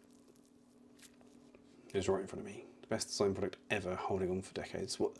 Sorry, Larkbeard, are you referring to Dystopian Wars? Spoon. Really? Neil's not a fan of Dystopian Wars. I think both, Gene Dean. I've not played it, so 4th edition comes next month. Is it me, or in the last, like, I feel like in the last year we've had so many different games cycling to a new edition, because we've had Infinity, Warcrow just dropped for the first time, War Machine's going through ones at the moment, correct, Gene Dean? That's dropped now, hasn't it? Malifaux's gone that way as well. Let's be honest, GW is probably going to, in the next 15 minutes, release 5 different versions. There feels like there's a lot of different games are just cycling to a new version at the same time. Ah, okay. Best design product ever holding on to. The orange tape measure is glorious. It does have to be, so you are correct. Flying dragons. Who would not want flying dragons? Who would not want that? That's the question. So, I love it. I've seen it on the table, I think, a couple of times, but I've never actually played it. Never got around to it. Metal dragons, that is. Awesome. Awesome. Now, the thing is, I want to cover, given the choice and sufficient time and sufficient other people making videos with me in a way that I was happy with and could keep up with, like, yeah, there's a lot of caveats around it, then I would cover anything that wasn't GW. We had one episode of anything but GW, which was going to be a monthly, like, podcast type thing, and I wanted to do that once a month, and it took a lot of work for something that I was kind of okay with the product, but I needed it to be better. So the reason it was called anything but GW, which is kind of the motto for this channel, is because there is so much GW in the world. You can't throw a reasonably weighted dice without hitting 15 YouTube channels and 25 podcasts, all covering, dedicated to anything that GW decides to spit in their players' faces today. So the Dice Gods is all about anything but that. Not because I hate it, because I don't. I don't think that GW is a nice company. I think that there's a lot of products that they produce which are problematic because of the way the business operates. But overall, I get it. I was and remain a lover of all things GW, or most things GW. I have a constant urge to buy that Aspect Warrior Army, and some friends are just getting back into Adeptus Titanicus, which I sold a couple of years back. Love that game.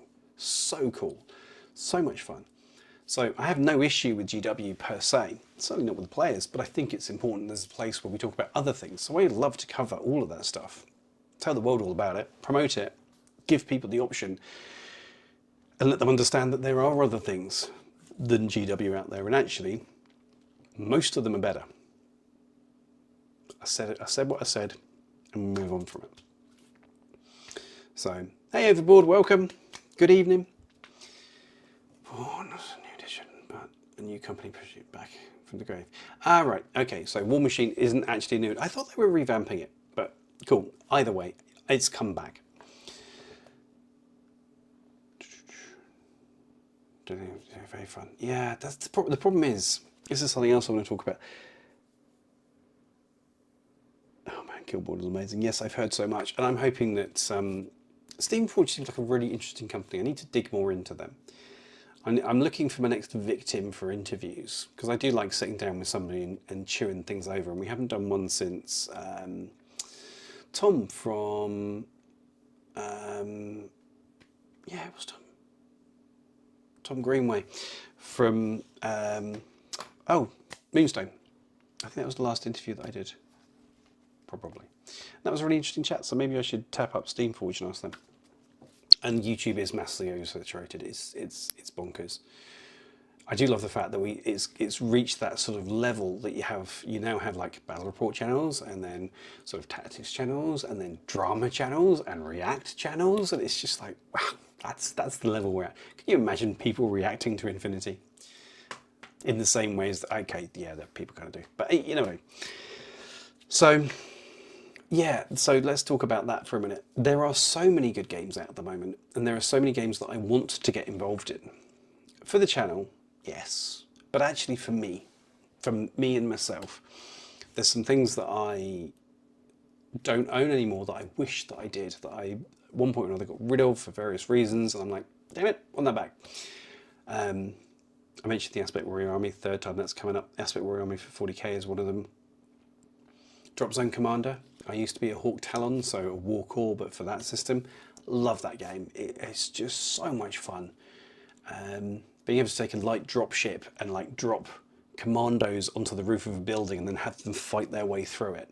Because I think it's 10 millimeter scale, so it's all quite dense and all the rest of it. But you have drop ships that you use to relocate your troops around the board in game, and it can be quite dynamic and quite fun. And one of my friends had a resistance army who were kind of low tech type guys, but he painted up so beautifully in the style of Mad Max, Fury Road style. He even had a war rig in it. It was phenomenal, absolutely stunning. I used to love playing that game. I'd love to get back into that, but you have limited resources, and I think the biggest limited resource is time. You know, I have, at the moment I'm focusing on Infinity, Bolt Action, Eldfall are probably my big three. I also have Flames of War. I still have some Malifaux around here, which both of those systems I still have a lot of love for, even though Mal's gone to a new edition, which I haven't kept up with. But like, right now I have to paint an army. I don't have to. I'm painting an army for Infinity, but I also have to finish painting my army for Bolt Action because my Germans aren't done. I don't even get to my Brits. The British have just got a brand new book, whole new load of stuff, and all of my Brits are bare plastic. And I think I have about 3,000 or 4,000 points now. It's a 1,250 point game. So I have a lot of Brits, and I haven't even started them yet. And time is, for me, the biggest resource, because it doesn't matter if I can afford it or not. That's irrelevant.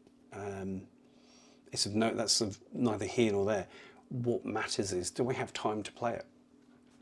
Do I have time to paint it and actually make use of it, you know?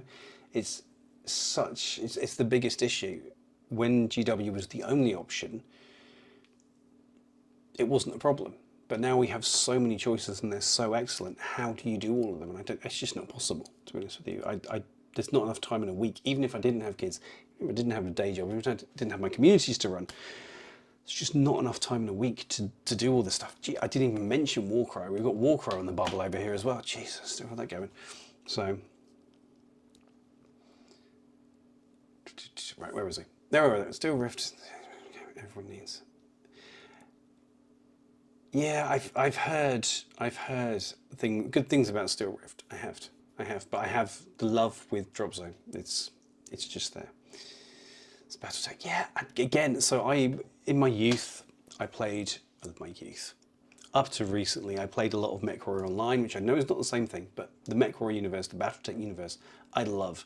And every time I see the Battletech game on the tabletop, I'm just like, no, leave it alone. Step away.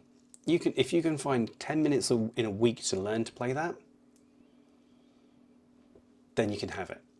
No, I still don't own it. It's not happening. I know it's not. Auxilla, that was both very generous of you, and I'm also slightly jealous of them. So that's just a thing. Yeah, Conflict 47 does look ridiculously great, and I have this, like, I have so much bolt action, which you just put some, so Conflict 47, if you haven't seen it, is an alt history type game from Warlord. It's the same scale as bolt action. It uses a lot of the same rules as bolt action, but you have like zombies and robots and walkers and all this kind of stuff. And like armaments for Second World War tanks get turned into lasers and Tesla guns and things. It's a glorious system, and it's getting revamped and relaunched, and some of the local guys are getting into it, and I'm just trying to keep my eyes off of it because I don't need it. Anyway. Yeah, Blissful Badger, that's the problem.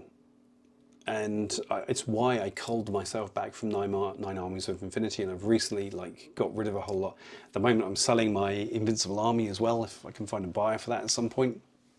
Because I don't like the playstyle. It doesn't resonate with me. It's not how I want to play Infinity. There's nothing wrong with it. It's a great army. Love it.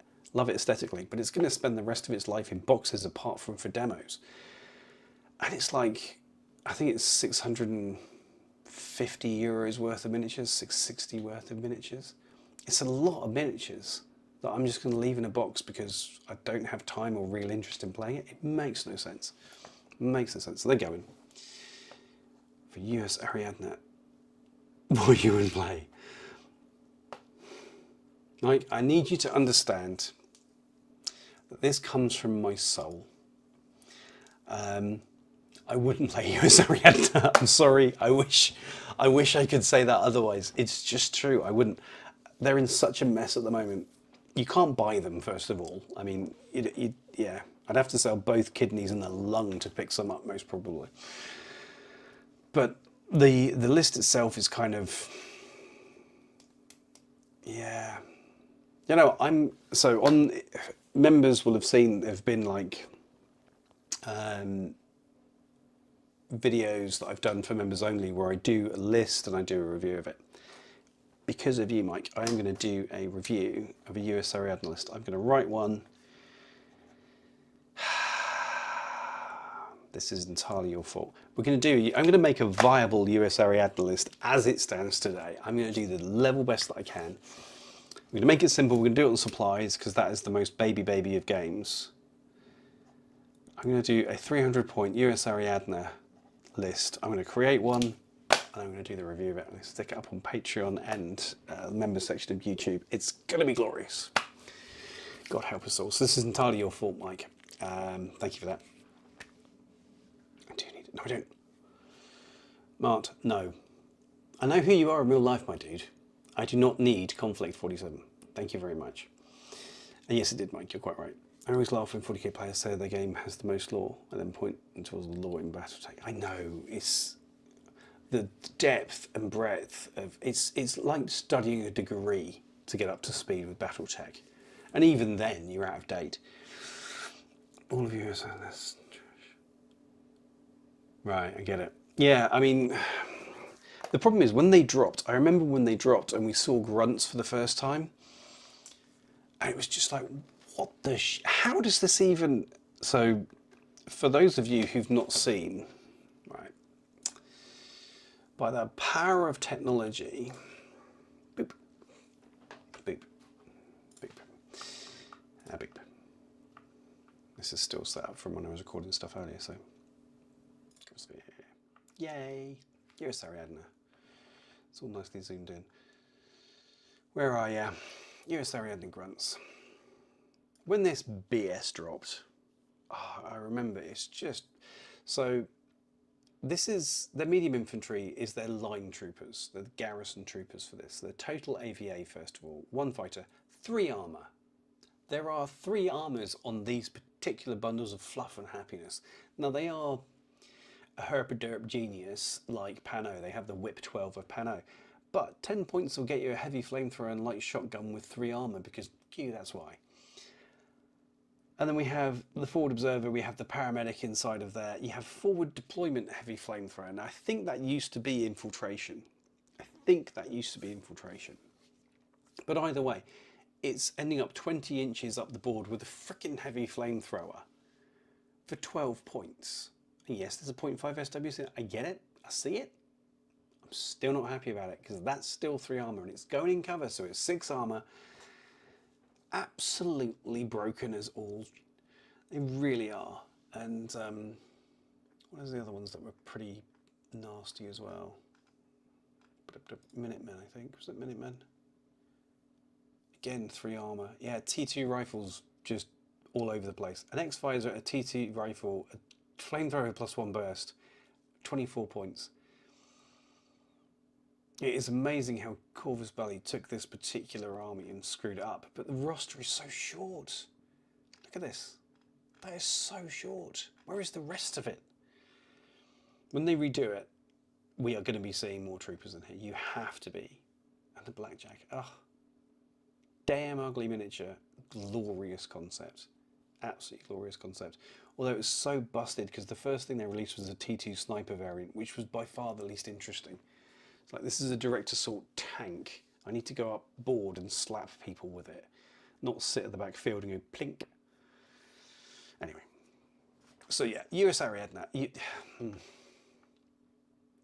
I wish it was better, but it's not. But we're going to do that list review now. I'm going to do 300 points of supplies, and we're going to put that up on 4 members, and it's going to be amazing.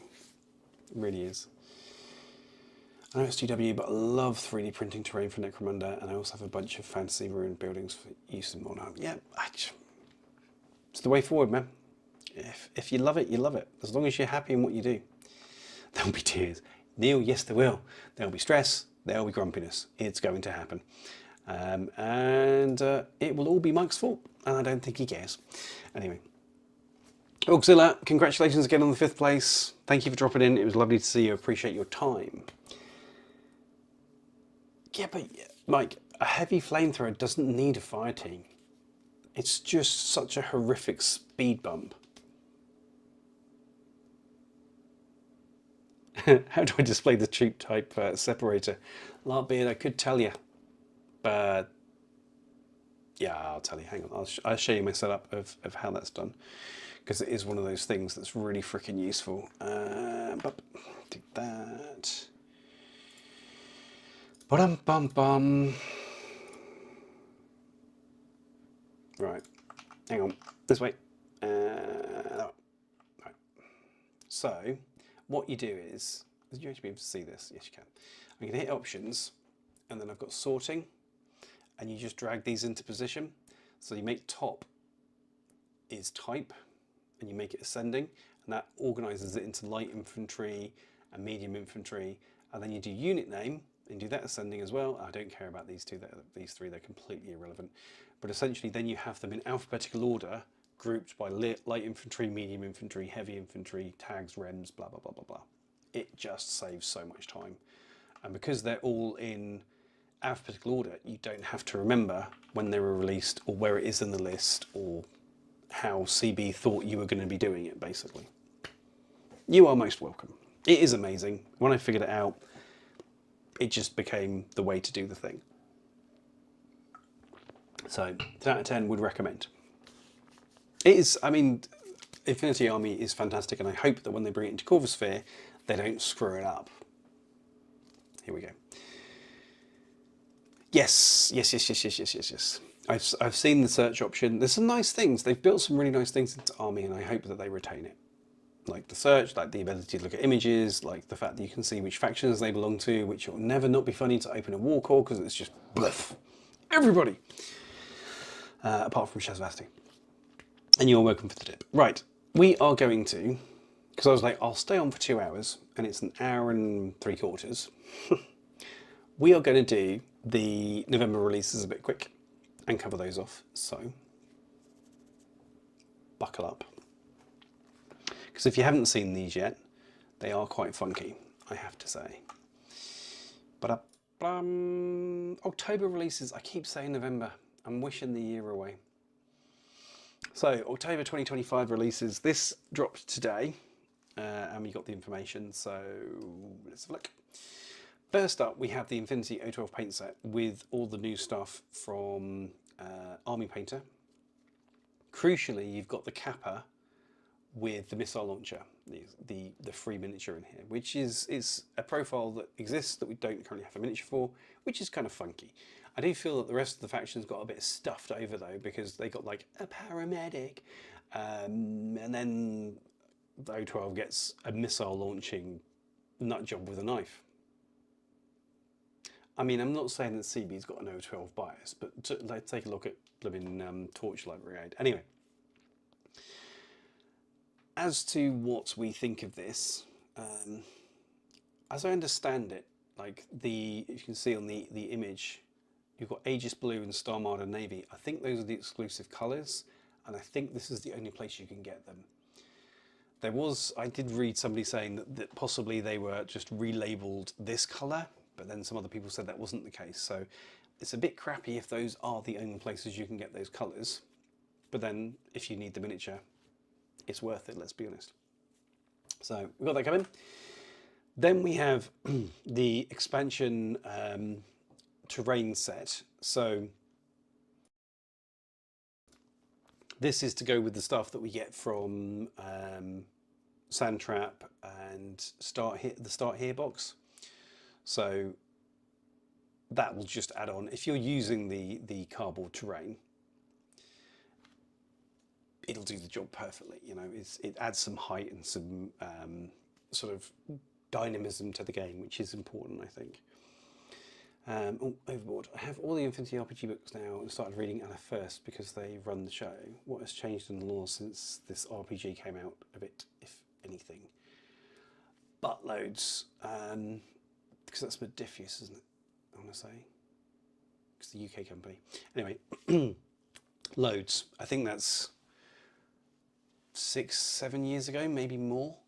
And since then, we've had the sort of the fall of Wotan, I think that happened after that. And then we had everything that's happened around humanity and the combined army forming up, and then Shinju, and then we've had Achilles having a strop and leaving. So there's lots of stuff that's happened. Somebody like Warlord needs to do an updated version of their videos and give us the latest stuff, because I'm just not built for that. It's just not my thing. So I'm not that interested, but anyway. Yeah, another cap. Yes, I know. How many packs of that do you need for a 4x4? I use, coming back, I use the stuff from Start Here and Sandtrap. So not this, but those other bits. And I probably do about a third of a table-ish, depending on how dense you like it.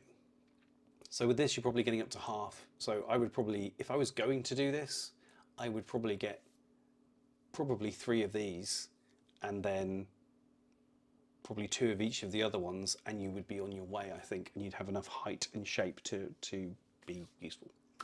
That would, but that's a guess. It depends how you like your tables. But that would probably be how I started. Anyway, next. You've got to go onto the actual screen and do the thing. The Fico, yes, it looks like it's crashing. It does look like it's crashing. It's a beautiful miniature. It's the vehicle of vehicles. I think this is the multi-rifle this one comes with. I still wish I liked them more than I do. So, there's the stats. So first of all, I don't care about this at all because it doesn't even go in the Invincible army that I'm trying to sell. I'd care more if it did. So, Vanilla Yuching, Imperial Service, and White Banner, because of course. Vehicle, 18 movement, BS of 12, Fizz of 12, Whip 13, 3 armor, 3 BTS, 2 structure. It's not as tanky as some, but it does have some nice features. Strangely, it's aerial. You wouldn't think it, but here we are. Courage, dodge -3, which is kind of cool. Gizmo kit, okay. Mimetism -6 is nice. No cover. Sensor is very nice. The ability to take that 8-inch, zoom up the board, and then go ping on what, 19? Because it's +6 from memory.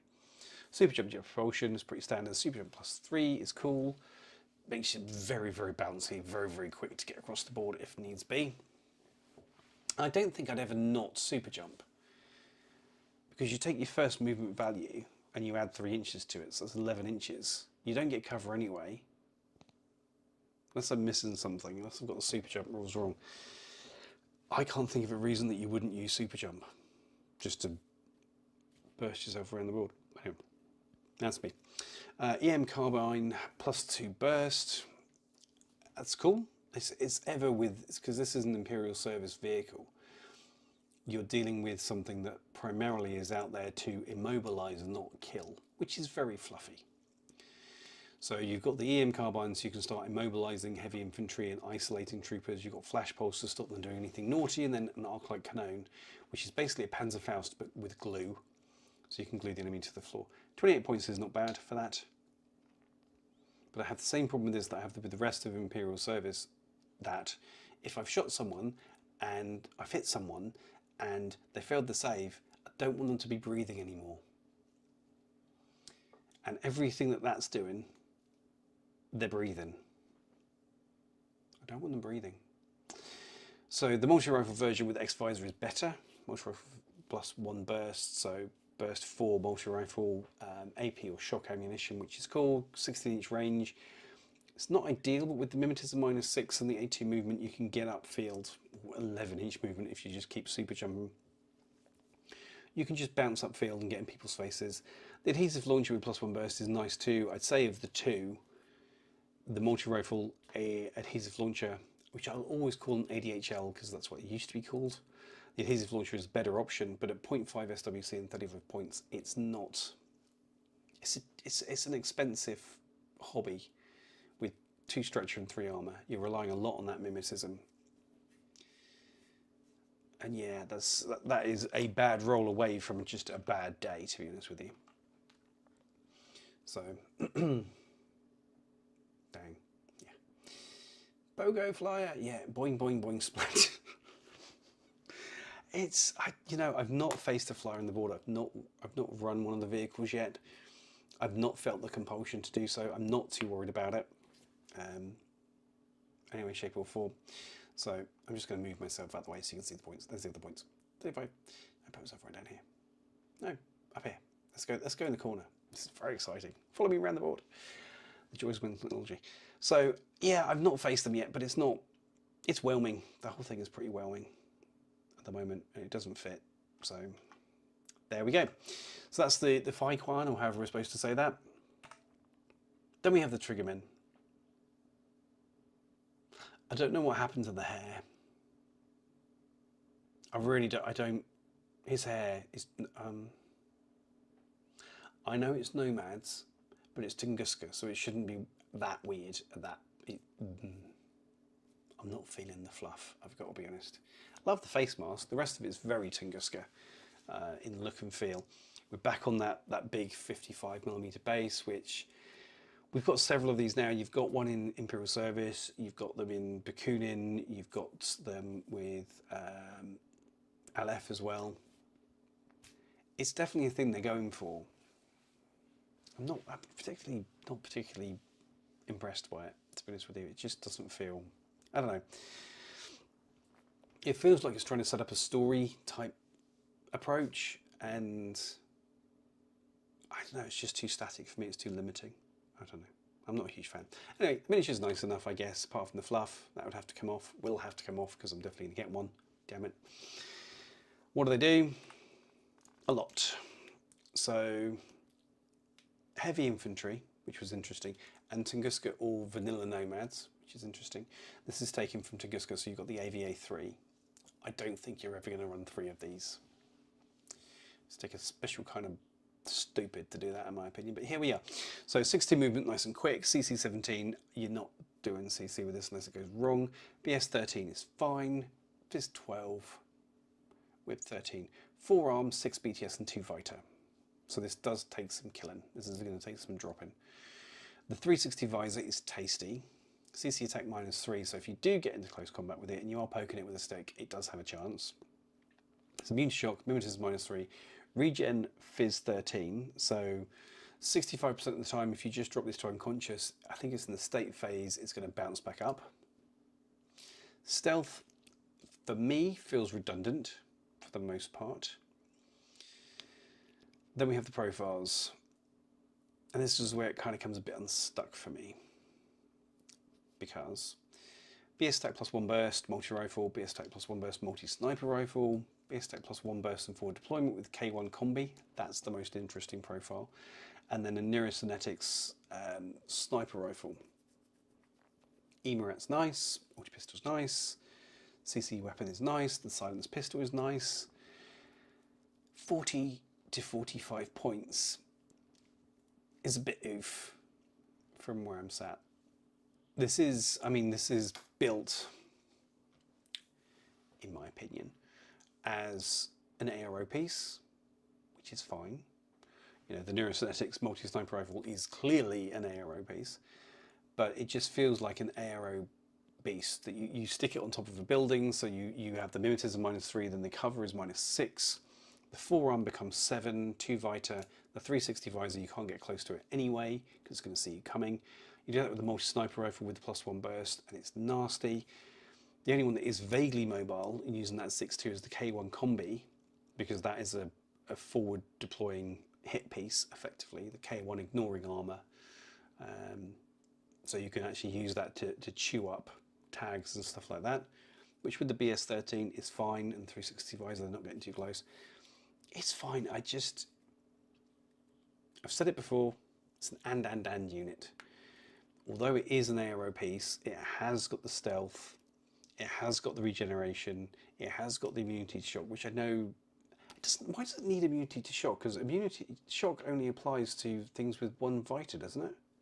Why does it have immunity to shock? I think that's right. I need to check that now. Yeah, Let's see what you guys are saying when I'm doing this. Where are we? Only the crunchiest, flakiest chocolate goes into making a trigger man's wig. Me too. Soon. Yeah, you're showing both your age and your nationality there, mate, and I'm right there with you, regrettably. Dang it, I laughed. What a fool.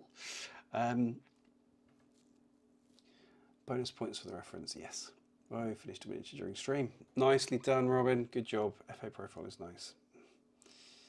Robin Pixel didn't happen. Can you know, apparently. No, good job. It's rich for an ARO piece, but you're paying points for all those skills. That's the thing. It's just this and unit, and I don't feel that the stuff that it has around it is worth it. You know, it's just not. It's not worth all the points for the job that it's going to do. If the target has a vital attribute,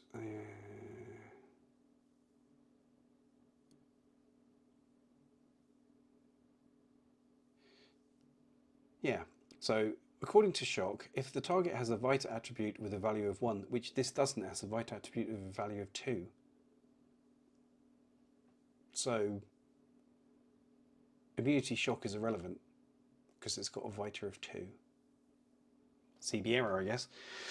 Anyway, yeah, it is rich for us. So I see some great content for Infinity coming. You or someone could do a short video or a YouTube short on an individual unit or character, like Corvus does, but you break down the profiles, pros and cons. I did start doing that. I did do that with Shang Jesus, actually. And I broke that down a little bit. It's still out there. Should still be out there somewhere. But it didn't... it was okay. It just didn't really do what I wanted it to do. And it wasn't really how I wanted it to be. Let's have a look. So now you get to see it as well, you lucky ducks. Hang on. Right, we're going to go from there, we're going to go to there. Yay! There it is. So we did a whole thing on this. Talked about the stats. There's me waffling in the background. You can find this in the shorts. Good.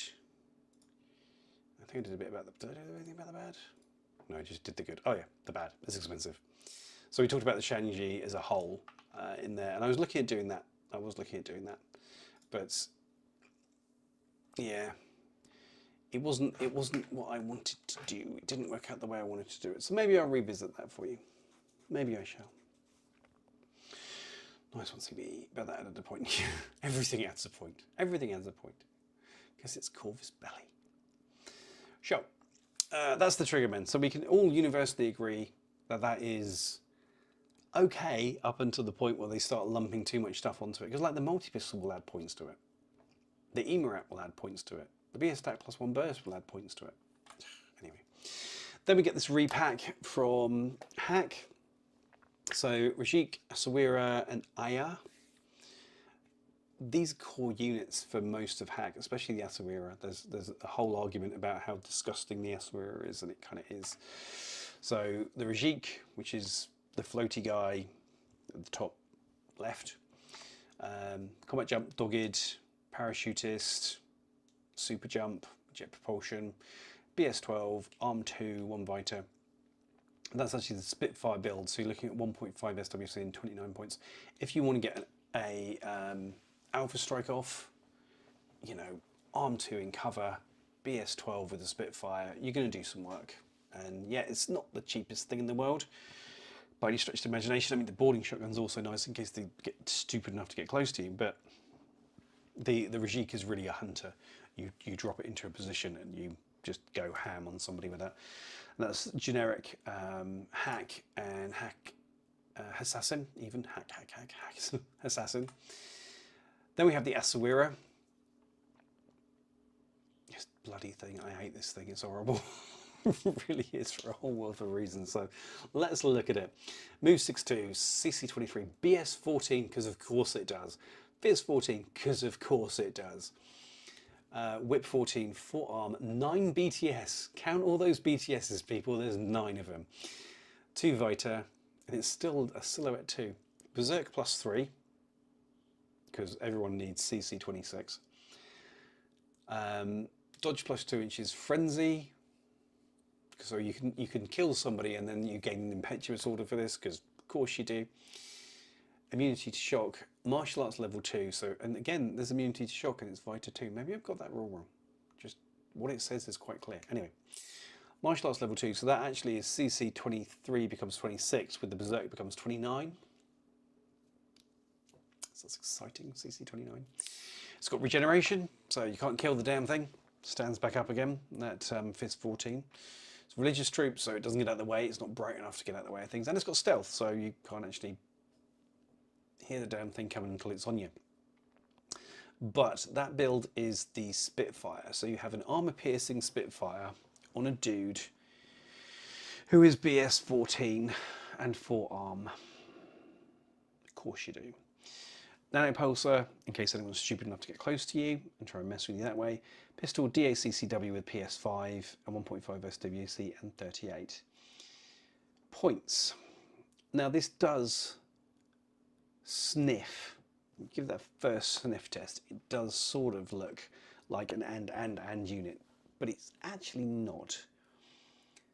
The Asawira is a hit piece. It is a pure violence machine. You can take it as a doctor if you want, but if you take it Asawira as a doctor, you're doing it wrong.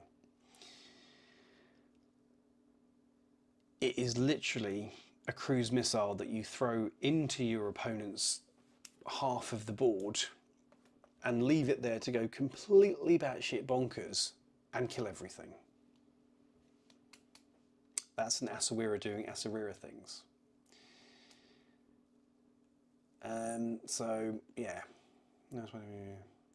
expensive as in price or as in price per overboard. With the Shang-Chi, they are expensive as a unit in game. The points. That was also beautiful. I just wish I could afford another army. Little stinker, of course you can. If you've still got 2 working kidneys, you can afford another one, or you're just not doing it hard enough. Also got so much prettier. Yeah, no, I hear you. Coon, that's because you're broken. I know you will, you're broken. And it is an Apex Hunter, absolutely. As a new player, let's break down the keywords. Here's what they are: best and most very valuable in most games. And these are the ones that the Joker almost never used. So, I'm going to get this tattooed on my forehead and nailed onto my my tombstone when I die. It depends. The problem is, so like, right, let's use the Asawira as an example, okay? Stealth can be useful. It can be useful if you get it as standard with a little camouflage, troopers and that kind of thing. But the prospect of a, I don't know, a forward observer with a combi rifle creeping up around the board to complete an objective is very different than the prospect of an Asawira walking through your defences unseen to get at the squishy bits in your backfield. One of those is bloody inconvenient and possibly some objective points, and Asawira doing it is possibly the end of your game. So the potency and the value of a specific keyword, a special skill or a piece of equipment depends on the rest of the unit and how well it fits together. The Asawira fits incredibly well together. Like having that close combat with the DACCW with a Pledge to Survival 5, it makes this guy incredibly horrific to face, because if you sort of get it in a position where it's pinned into a corner, you don't want to pin it into a corner. It's got a template and it will shank you in the face. The combination of the Berserk, the Frenzy, the martial arts level 2 is very different to how it would be on a different, like a Yu Qing light infantry with martial arts. It's not the same beast, so it depends. I can use it as a spreadsheet. Yeah, I do actually have one in process of just literally keyword means this. I do have one of those in process. Into 2 iguanas. I can imagine that a duo of Asawiras would absolutely break faces and hearts because that's kind of their thing. And the mighty Joe Rogers is here amongst us. Glad you're here, my friend. Glad to see you, buddy. There are some guys from the local community that will remember my Irish friend here from his trip over to one of our tournaments a little while back. So good to see you, Joe. I hope you're feeling well, buddy. My face agreed. Hack models are really good for human factory representation. I can't wait to see the new designs for USA. I've got a flyer. Just give us a good old-fashioned armoured Humvee or transport. I love the way, Mike, you're just oorah all the way. Bravo, my friend. That is the way forward. I hope they do something meaningful with US Ariadne. I hope they give them something distinctive and flavourful and characterful and interesting. Because the rest of Ariadne still is. They had their own distinct feel.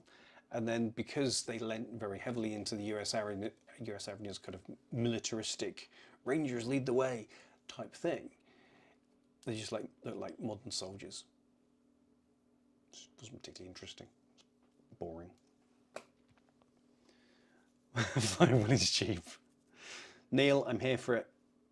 We will have a Willys Jeep. How many keywords means this as a permanent change to a stat?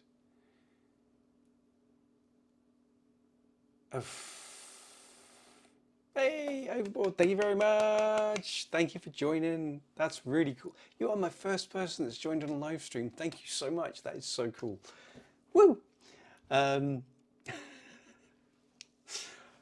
This is the impact, like when people sign up and join the channel. Like I'm here and I'm talking to you guys and it's fantastic and I'm hanging out with buddies. I'm hanging out with 20 of you. What are you all doing? Go to bed. Anyway, but you kind of have this worry that you're not, that you're just making noise. And so when somebody's like, actually, no, I want to support you doing it, it's like, hell yes, this is so cool. Somebody actually sees value in what I'm doing. So thank you so much. I'm going to stop having a bit of a moment now and get back to what I was talking about. From you, how many keyword means this as a permanent change to a stat? Yeah. So what do you mean as in how many of them alter the profile for the rest of the game?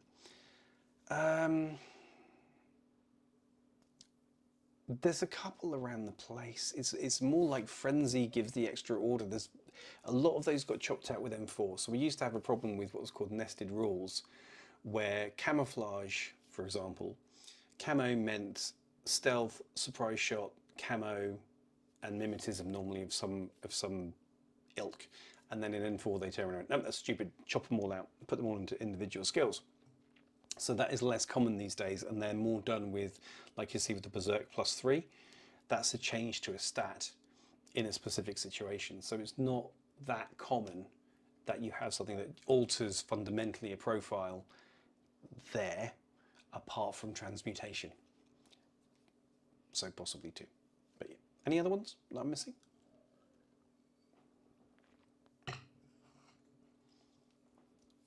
You can see time now. Bravo, Joe. I'm glad. I'm glad it went well, my friend. And Joe, you met Robin before. Robin, you met Joe. Well, anyway.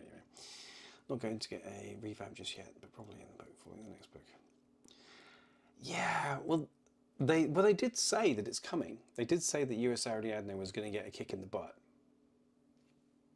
When that will be, how that will look, I don't know, but we shall see. Robin, it depends. That's exactly right. And it depends. It's going to be on some merch that we're going to have on the channel at some point soon. Isn't it, Robin? Yes, it is. That's the thing that's happening. Uploading prompt fast to me. God. Perfectly rational. Anyway, we're not done yet. We're still talking about the Asawiras. God, you guys are distracting. So, Asawiras, phenomenal unit, one of the most useful units in Hack. And then we have the Aya, which is equally this vile thing. I mean, it's just not nice. I can't remember which one that is. I think that's the marksman rifle build. I think that's what that is. So yeah, 16 movement, CC 17, BS 13, so it's another gunfighter, Fizz 13, Whip 14, because we're hack, so we are simply genii. Arm 3, only BTS 3 this time, was it worth putting on there? 2 Vita again.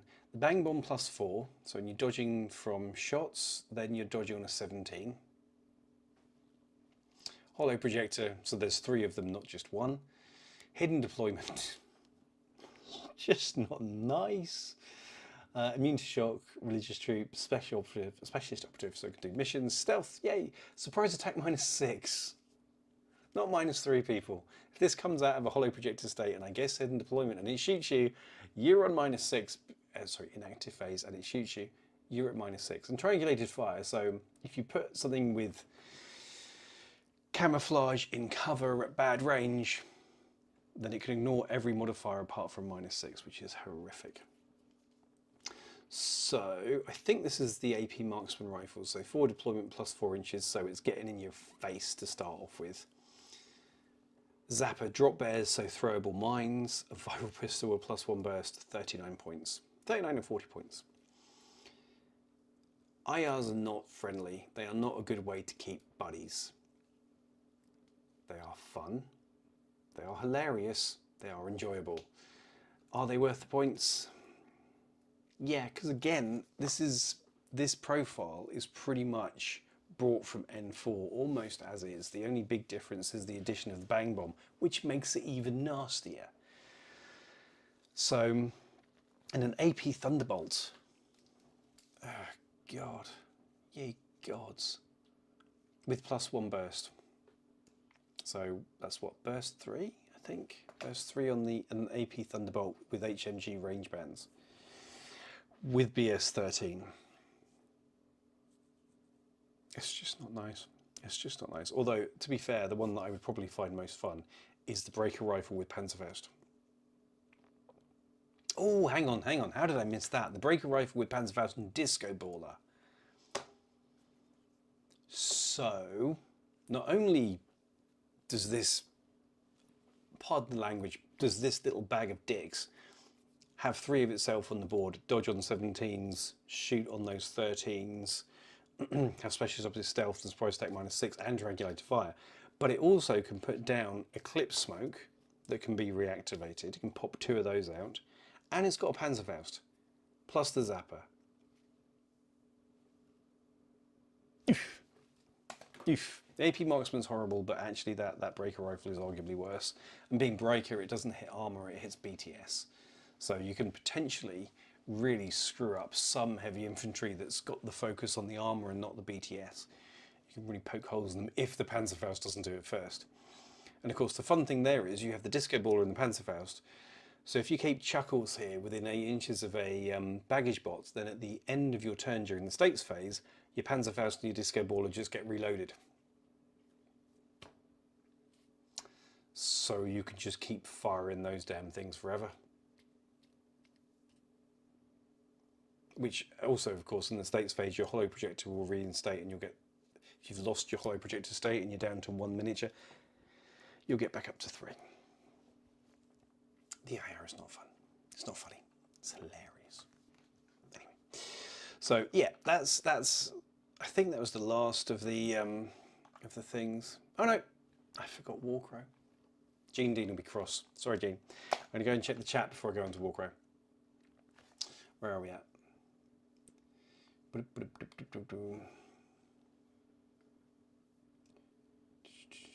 What am I doing? Skip system, yeah. You heard from Gucci. Ah, okay. The man's in the know. So, not this book, but the next book. Good to know. So, probably 2 years, actually. Your face on a cap. You don't want my face on a cap. No one wants my face on a cap. Robin? No. We want to learn Infinity so I can teach my family and friends. I'll be watching you until I become a master like yourself. Overboard? Welcome aboard. We will get you there. It will be glorious, my friend. Make sure that you join the Discord and don't forget to tip your waitress on the way out. Right. Like Sojourning BS 13. Missing the sniper. I am not missing the sniper IR. But I think I'd like the harassment that you can do with an IR. He doesn't need the sniper. Before the game when you play. Well, you can't, right. So, Joe, unfortunately, you can't play the Mirror Vision Rapid Reaction Force yet. It's coming. It's coming back at some point in the next year, apparently. We should get all of those back up. And then you can definitely play Le Marseillaise, if that is what you feel the need to do. And it'll do it 95. That's exactly the thing. They are so reliable. With that stat line and that skill setup, they are so reliable. Neil, you're 100% right. Disco, yes, my favourite. Broken. It's a great game with lots of depth. 100% for all the Hydra guys. He's been teaching me for ages. There's a method in his madness. Thank you, Joe. I seem to recall. You knew the game a bit when we met, didn't you? You've been playing it for a bit. I can't remember. Yes. Said that on the board with an 8-point Camille. Neil, you are broken. An 8-point Camille baggage bot, exactly. And a deactivator for the biscuit. Oh yeah, of course it's got the deactivator as well. Still here, Gene. Good. Community is really great, generally speaking, or so the odd that guy, but less prevalent than the Corvus.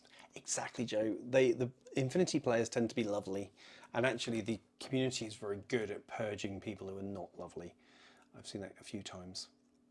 Winds of the North, just in time to start Songs of the Dormant. Little stinking bravo. My Winds of the North is still woefully underdone. I started doing my, working my way through my hegemony. I'm not yet finished, but. Show. He's ready for some Warcrow. Let's do some Warcrow. Or in fact, Warcrow. Hang on. I'm signing off. Gotta love the interaction. I'll see most of you soon. Robin, always a pleasure, my friend. Take care, brother. I'll speak to you soon. Looking at getting into Warcrow, just not sure, seeing how I'm still focusing on Infinity and 5. Yeah, Mike, Warcrow is a very different beast, and it's an interesting place. It's talk about that one in a second. Let's look at new miniatures first. Let's look at shiny. So, Warcrow, let's do it. So what we're seeing here are the actual miniatures of the renders that we saw at Gen Con? I think it was Gen Con. Which I'm conveniently, a month after the fact, doing a video on tomorrow, so look forward to that one. So this is the actual rock troll for Northern Tribes. I love that miniature. I love the little effigy guy, lady in the middle that powers the whole thing and brings it to life. I think that's such a cool concept and such an awesome little miniature, medium-sized miniature. I love the fact that we're now starting to see these bigger scale miniatures come out into the Warcrow world. I think it's going to really change things, and I think that's fantastic. Then we have the husks. These are a problem. They are a big problem. The scions of Yaldabaoth are my main faction. I love them. I think they're awesome. And the fact that you have all the races, the CNN here, we've got Hegemony in the bottom left there, we've got Feudum on the bottom right, and then we've got Northern Tribes in the top left.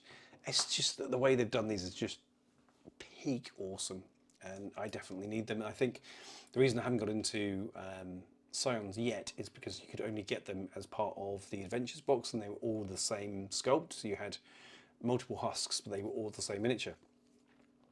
I'm not a fan of that. So this box set is really nice to see, and yeah, it's coming. And Guardian of the Mounds, these are also an issue. I love them very much. I don't need to take Feudum as well, but I love those very much. I think they look very, very cool. Such gorgeous miniatures. I think we've seen the stat sheet, and they were pretty awesome too, so yeah, that's a problem as well.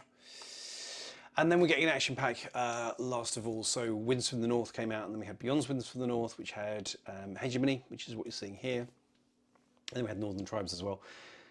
This is all of Hegemony of Emberseg in one place. Is this good to get? Yeah, I mean, a lot of what you see there, people are using competitively, especially yeah, most of it. The Hetman down the bottom doesn't seem to get used that much. Drago doesn't seem to be used that much. The Dwarf dudes, whose names I've forgotten, they don't seem to get used that much. But I think the rest of it at various points has been used competitively. So if you are wanting to get into the system, this is a good way of getting into Hegemony, who are kind of in a strong place at the moment. Although we'll see how long that lasts, because we're starting to get more miniatures into the game, which is cool, which means we're starting to get more variety and more scope and more scale. The thing I will say is that I believe these are still going to be COcast, and the COcast takes some work. It's not the best. It's not the best material to work with. So I think that was it. That was it. That was it. That was your lot. So yeah, I think I did that video recently on how Warcrow's doing, and it's doing good, but it still has some issues. And one of the biggest issues with it is the fact that there are not enough miniatures to do 250 points, which is what the game's playing at, for all the factions. So we had Hegemony and we had Northern Tribes, and they were released slowly. Start of this year, they started getting to the point where they could do 250 points, but as a mono build, everyone could take this. That was your build. That's now expanded as more stuff's come on. Sienna's been dropped.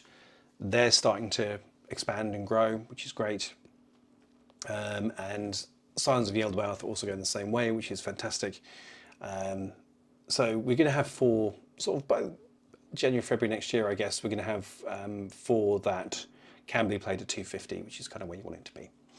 So this is good. This is helpful. I think if they do ever drop all of the Seocast out of the system, that would do power of good for it, but we shall see. We shall see. Hang on. Right, where are we going? Where are we going? Back up this. My goodness. I was deciding to start up some of the dormant, but waiting for the bases. Yeah, they've got some nice bases. Because they're making some printed ones with Gamer's Grass, aren't they? Pre-done ones. They look nice. Yeah, I knew it was it-ish, but have you seen how each countless people run numerous starter isolation events in case there are any doubts? Yes. Well, thank you. I have done. I was talking to somebody the other day, and I think it's somewhere between 150 and 200 that I've done it. I've taught to play Infinity in person now. It's a bit, yeah. Yep. Bye. If you're still here, we play soon. It will be great. Yeah, it's been a lot I've taught, so it's a little bit crazy. On the Northern Tribes, caster from the Winds books. True. Love the husk sculpts. They are very cool, little stinker. Exactly, I agree. It's when you see a lot of these zombies type things, and they're all human. It's like, what about everyone else? So it is cool that they did that, but that's the kind of attention that CB puts into this thing. It's brilliant. Here's the middle of the trial. Yes, it is, and yes, it is. The Orc Summonable has. Winds box is out of production now. Yes, it is going. The Winds of the North box is going out of production. It's dropping away now. I think you can. I think the last few of them can be ordered now. I think that's what Hooper was saying in the video of the seminar for Gen Con.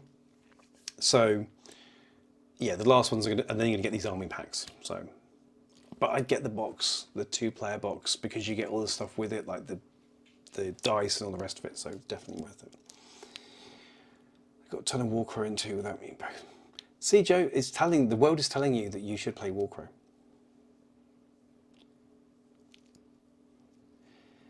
Yeah, that's the problem with Seocast is it's hard to work with. You know, you get mold lines on it, and in order to remove them, you have to have an incredibly sharp knife, an incredibly steady handling, lots of patience. And a lot of them have gaps, and it's just... Yes, the different approach the Northern Tribes has over the standard orc, like, type thing is so freaking awesome. I love it greatly. I think it's very nice. I'm skeptical. I have enough systems. I just need to get more local people away from the evil GW.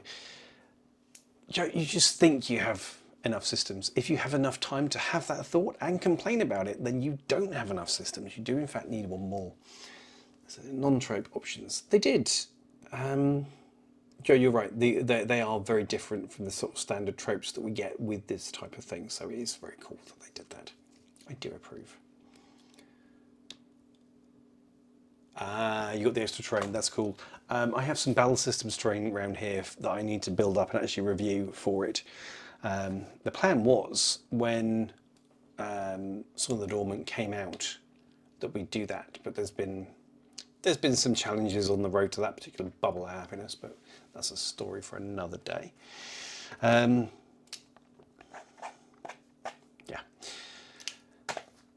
So I think Warcrow is getting to be in an interesting place, but it's not quite there yet. It just does not care. James' workshop isn't evil, no. I mean, look at that little face. He's a beautiful man. But, yeah. A pile of shame is a pile of possibilities. This is exactly how you have to look at it. This is exactly how you have to look at it. It's just your favourite miniature that you haven't met yet. Simple as that, honestly. I don't see the problem. Right. Doing things for new things. Blissful Badger, I think you have a purchasing compulsion issue right there, my friend. It's easily done. Easily done. So, right, that is all of those things done. That is all of those things done. So for the rest of this month, what I'm gonna do before I disappear, because we've been on here 2.5 hours, or more specifically, I've been on here 2.5 hours, and it's 11:30 at night. I'm quite tired now, so I'm gonna go in a minute. But so for the rest of this month, what have we got going on? So on the channel, oh my goodness, a new month begins. Glorious. We have got the other part of the beginner's guide to Infinity Armies that's coming. The faction focus on Bakunin is going to drop. Another faction focus is going to drop. I hope I'm going to get the battle report edited that's been shot last month out for you guys. It's just a lot of work. I'm very exacting, and I screwed up some of the videoing. It's just there's a moment where there's a key set of dice rolls. And I didn't move to the dice tray. Not my best moment, not my brightest moment, but what we are very interested and excited about is that we have, later this month, we have the new book Death Song dropping for Infinity. So this is the JSA focused novel from Gabriel Miller. Now, I'm going to be interviewing Gabriel Miller for this channel later this month. When is it?